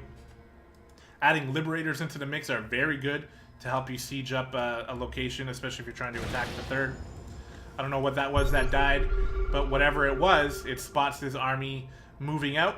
And again, the scan really going to tip things off to Drumhead. But nice move by Drumhead, leaving these Stalkers in the main to try to intercept any drops that look like they are actually coming, that were spotted by an observer. So very good defense here from Drumhead, defending these drops. Meanwhile, on this side of the map, another engagement happening. These Liberators are going to try to siege up, and they can really do damage to those Zealots and Immortals. But he's really trying to poke into the main here. Not going to be able to do it with that drop. Might even be better to just bring these Medivacs over and help out the attack on the third. He's just going to drop off here and try to poke at two locations. Nice force fields going down here for Drumhead. But it might not be enough. We got the double drop here picking off this Immortal. And now there's a bit of a sandwich going on here. Excuse me. As Axis unpowers a couple gateways, moves into the natural. Going to try to pick off as many probes as he can. Probably not going to get all that many, but on the right side here, though, he is eventually going to win this battle. Pushing Drumhead back and back, and this attack here, even though it gets cleaned up, does allow Axis to get a bit of a position on this third base and pick off more army units. But now that the rest of the units can come join, you know, and really fortify this one defensive point, it's going to be harder now for Axis to be able to get anything done. Again, these players are showing that they're very evenly matched. There are Colossus out on the field now. Extended Thermal Lance coming in as well. And once they get that range on the Colossus, it's going to be incredibly difficult for Axis to push into the third base for a situation like this. Those Medivacs have almost no energy either. Here comes the defense pushing things back. Those Liberators are going to die. The Stalker, or the Colossi, sorry, moving forward. Don't quite have range yet, and they're going to force Axis to run all the way back home. And right now, based on all of that, things are looking good for Drumhead. But here's the thing, though. Axis in the background has been beastly macroing up. And look at the supply right now. He's 20 ahead of his opponent despite attacking and not really having a successful attack. He's been macroing up like a beast behind all this. And now, you know, Drumhead, rightly so, thinks he's got a good timing here to be able to get some damage done. He just cleaned up a lot of what Axis has. But Axis is almost maxed out. What are the upgrades here? 2-2 for both players. Both players have all the upgrades that they generally need for a game like this, but Drumhead has to be wondering, how the hell do you have this many units back at home? The macro is just insane here from Axis. Despite losing the battle on the other side of the map, he's got 67 workers. They're both even in that respect, and this observer is going to come take a look and see. I don't know if I can actually win this fight,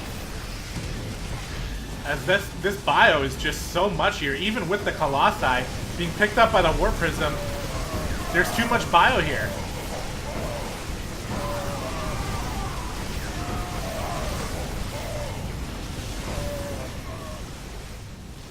And that's going to do it for this one. I mean, all of the Protoss units are being cleaned up here, and he's going to actually recall. Very smart decision from Drumhead to recall and keep those Colossi alive. He totally could have lost all 3 of those Colossi, but he what's the word? Recall, that's what I was going to say. I was going to say he, like, warped home, but no, he recalled back home to defend, and now he's getting a 4th base of his own. However, that said, he still lost a lot of units in that combat, and the supply is just even more in Axis's favor here, as his production from these barracks is just non-stop. Look at this. Barracks units just... Okay, I'm putting him on the spot right now because I'm looking at all of his barracks and none of them are building right now. But I guarantee you they will start building very soon. We're not going to move until these barracks start building. Okay, there they go. Some of them anyway. He's getting very close to maxed out. And at this point, he's just going to be all over the map. He seems to have abandoned the drop play, which right now that it seems like Drumhead has abandoned the drop defense as well. So dropping here could be very useful for Axis. But even still, without drops, he's got such a large bio force here. There are 3 Colossus and a few Immortals and a couple Sentries. They don't have a lot of energy for huge force fields or anything, so... I don't know, looks like he's going to be coming back to respond to this Warp Prism. Number of Zealots in the main going to be able to kill these ghosts here that are out on the map. That Warp Prism in the wrong position, going to end up getting taken down, and now that's just something that Axis really doesn't have to worry about because the Warp Prism is dead. And now he can focus 100% on this attack. Those Archons morphing in at a bad time.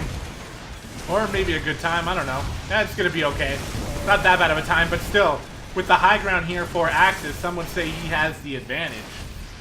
And he's going to be able to just poke away at these probes. Mining is not going to happen from this base, and that base is just going to die pretty soon here.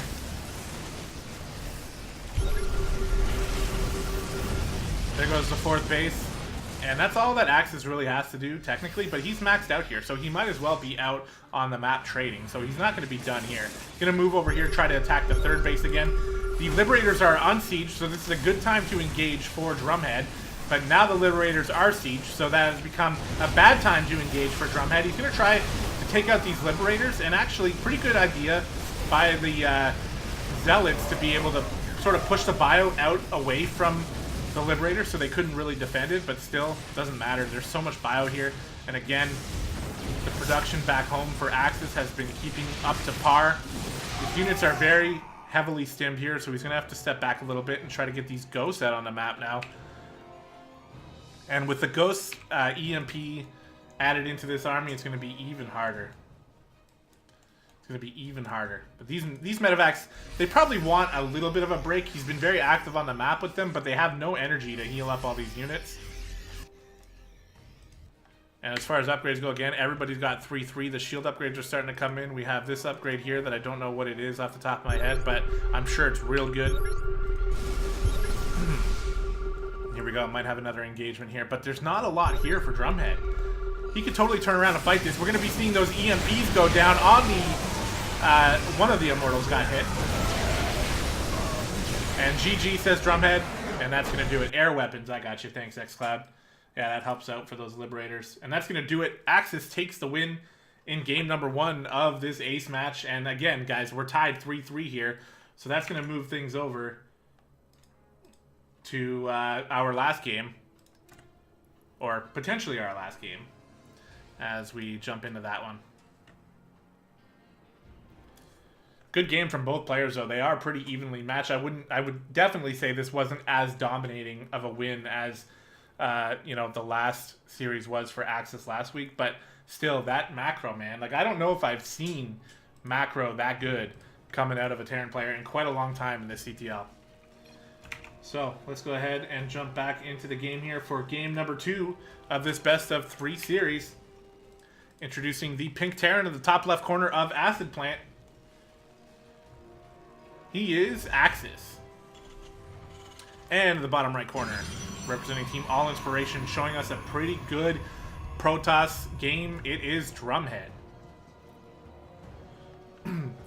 Axis is XGM from HOTS, eh? Okay, it kind of shows through here. Because he's playing very well. That macro is incredibly hard to beat. Got to be very demoralizing for Drumhead to have such a solid defense. Because, like, I mean, we saw it. Axis didn't really get game-ending damage done, or even game-hurting damage done, really. Like, he did cancel the third, which sucked, but it wasn't super significant.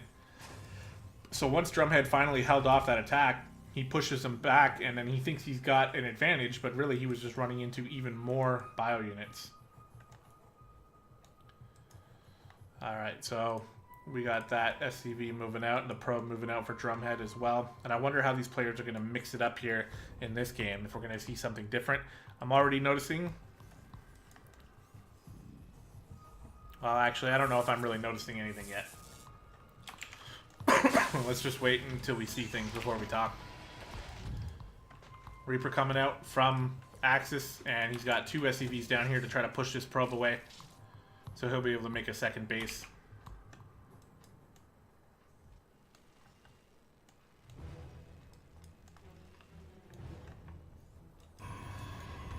Down here in the Protoss camp, we got the Cyber Core, the second base going down, second gas. We're just waiting for things to pick up here. Is this probe being sneaky, or is he looking for things that are sneaky against him? We'll have to see.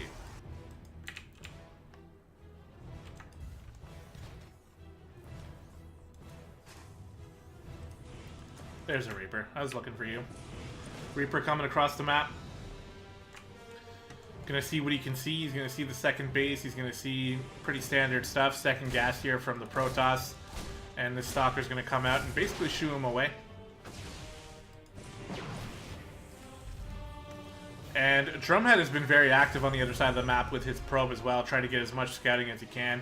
We're definitely not seeing the same build coming out of Axis with the 3 barracks. So we'll see how he decides to mix it up. It's probe again, just being very annoying.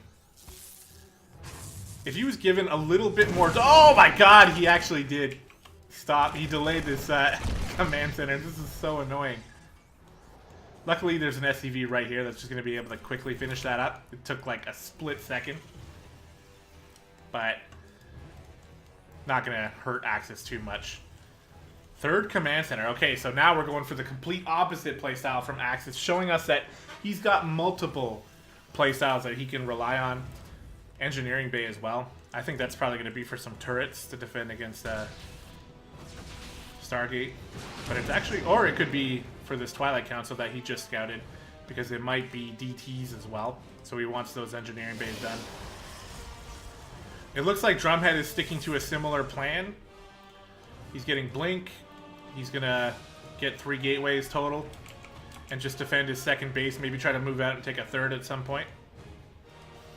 Whereas Axis is just going to try to macro up. Okay, interesting. Now he's going for 3 barracks after the 3rd command center. Is this standard play? I know I got some Terran players in chat here, so is this something that a lot of Terran players do? I thought you were supposed to make that factory like ASAP, but this is definitely a different play style bio-heavy. Maybe he wants to get all these barracks out so he can help defend against a potential push that might be coming, because he's going for 3 command center. He's not going to have much else to fall back on. But the factory is being made now. He's getting stim. Just going to try to get a lot of Marines out, it looks like. On the other side of the map, Drumhead going to be taking a 3rd. No, it wasn't CC first. It was barracks into CC. And then into a very quick 3rd CC before anything else after that.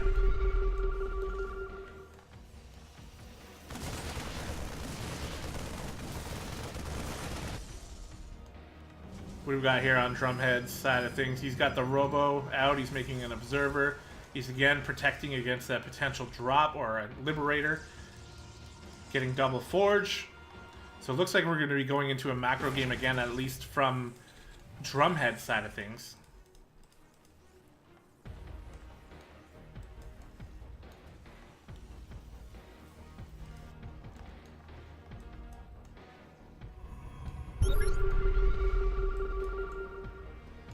Scan going down on 3rd base, going to be spotting that. Charge coming through for Drumhead. I like this idea too, putting the pylons on the outskirts here, just so you get a bit of a better chance to spot things coming in. And now he's rounding out the 5 barracks. And it's essentially going into the same playstyle that Axis had before, but just a vastly different opener. This this Observer, sorry, gonna try its best to not get sniped out like it did last time. But it does see the 3rd base, and I think Axis may have seen it. I think he sees it. I don't think he sees it, guys. I don't know what you're talking about. But once Axis gets up to those 5 barracks, his production is just incredible. So I'd say the onus is on Drumhead to try to get some damage done, but I don't really see how he's going to do that. He's getting more gateways. It seems like he's favoring the defensive style of play. Doesn't really go across and harass all that much. He did go with a Warp Prism and some Zealots in last game, but they didn't really get too much damage done, so maybe he's just trying to stay safe here and not die to anything and try to match Axis in the macro game. And it's not like he did a terrible job in the last game. It was there were moments there where Drumhead had advantages. So it's not quite so cut and dry here that just because Axis has really good production and really good macro that he's just going to win. Let's take a look at upgrades here. +1 attack coming through from that single engineering bay, but the other engineering bay is getting made.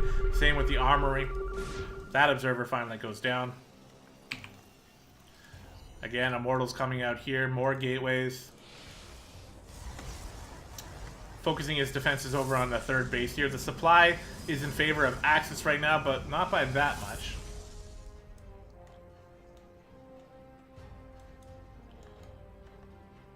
And yeah, as XCloud's pointing out in the chat, it looked like this could have been a +1 timing, but nope, he's just gonna macro up and try not to get supply blocked. Probably just try to max out here, honestly. Observers placed in very good positions here from Drumhead. They really helped him out in the previous game to be able to deflect the drop. If he did not deflect that drop when he did, then he just would have died instantly. So good Overlord placement here. He's getting the 4th base as well. Trying to get ahead of Axis here. 4th base is the way to do it.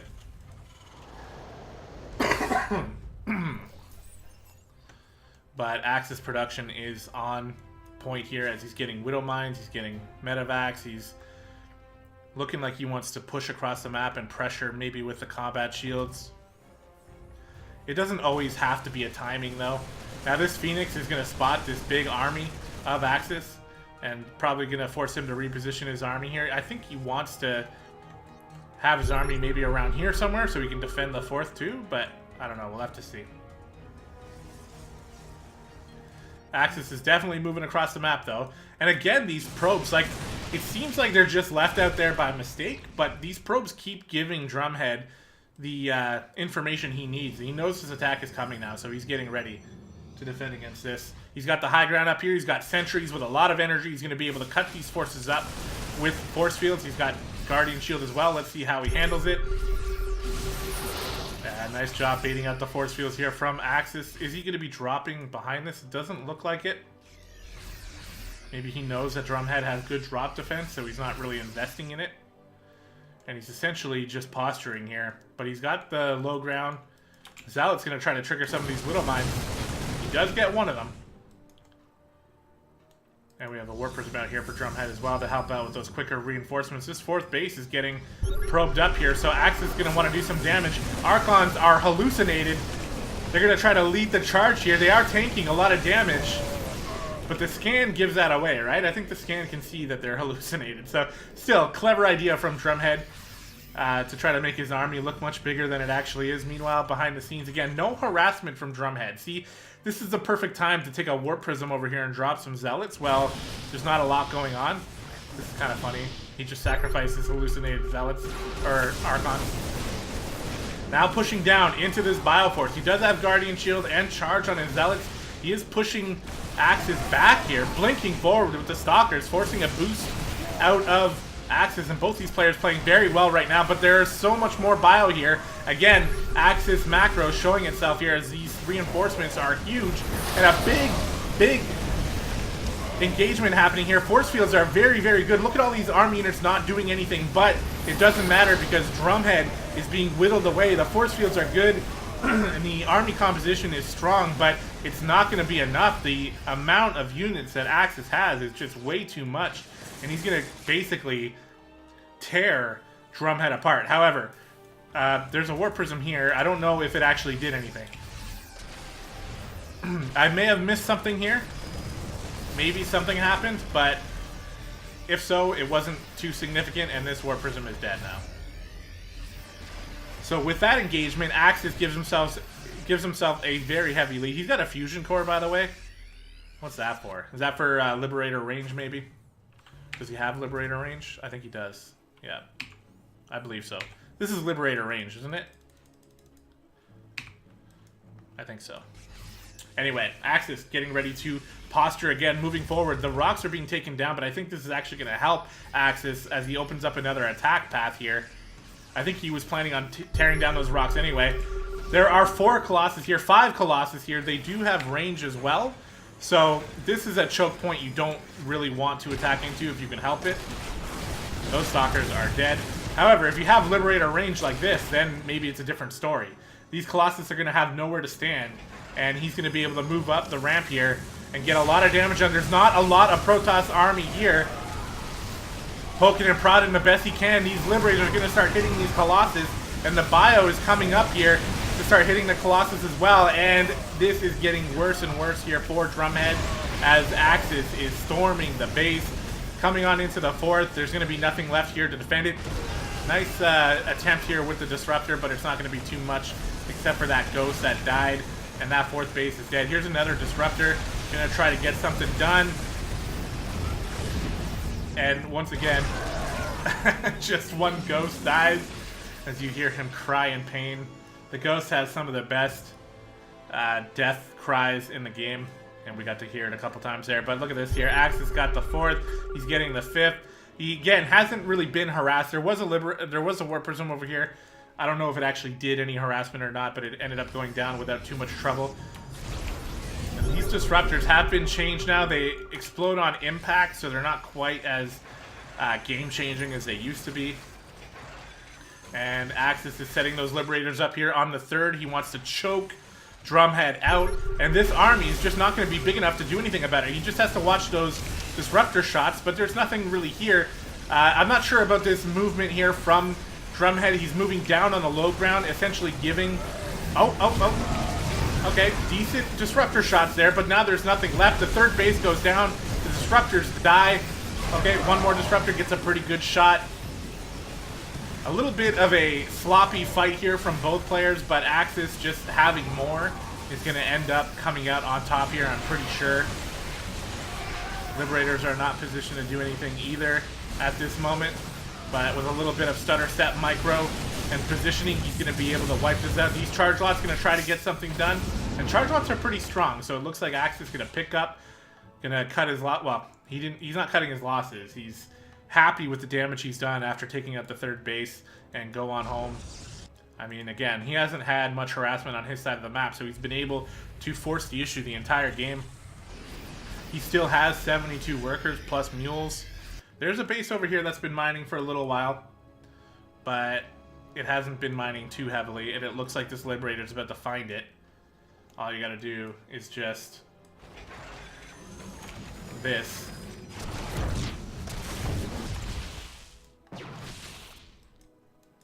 You're casting what I am. I know, man. I saw I am was on too. I watched Scarlet win.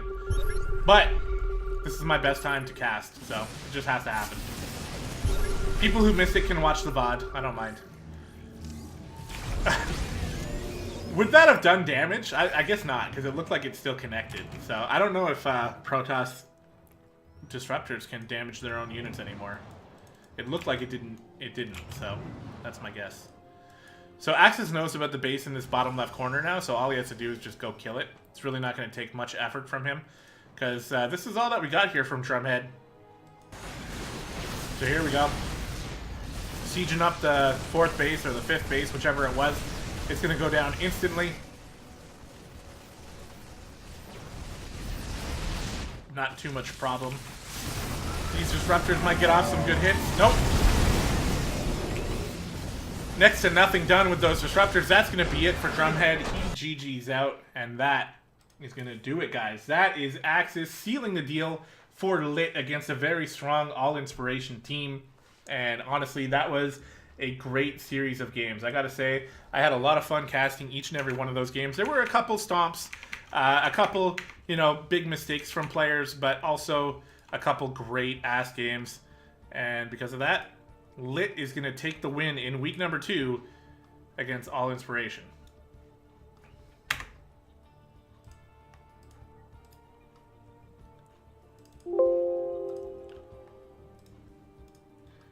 There we go. So guys, I want to say thank you very much for watching this week's cast. Most of my casts happen on Monday at 1 p.m., but I actually think that's going to be changing next week, so give me a second here. I'm going to check my work schedule very quickly. Oops. I want to tell you guys when I'll be able to cast next week. It's definitely going to be on a Monday, but I just don't know what time it's going to be yet, so one moment here.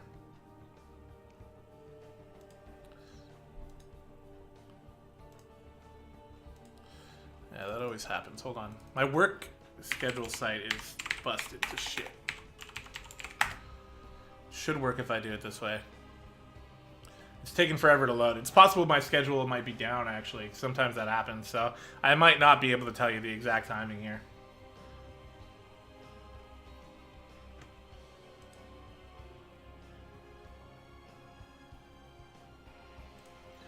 But what I can tell you is next week's match is going to be up against a new team called D-Life. Daily Life, okay. I have no experience with this team. I don't know if this is their first season in the CTL or if they've been around for a little bit more. Do I recognize any players on this team? I see some names from the CTL Discord, but not any names from people that I recognize.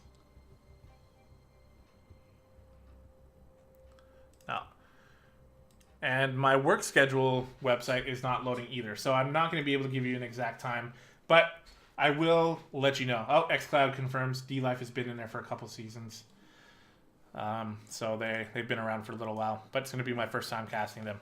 But again, I want to give a huge congrats to LiT for taking a win off a very hard all-inspiration team. They have very good players on that team, and they're a very dedicated StarCraft team. So to be able to take a game off of them, or a full series off of them, very, very good.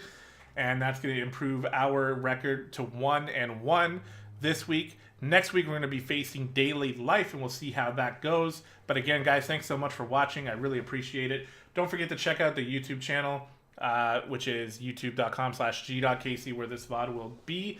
You can also check it out on the Twitch channel as well if you'd like. And yeah, let me know what you think. And stay tuned. Next Monday, for sure, I'm going to be casting. I don't know what time, though. I'll have to get back to you on that. It'll probably be like evening-ish. So we'll see, though. Anyway, thank you again, and we will see you next week.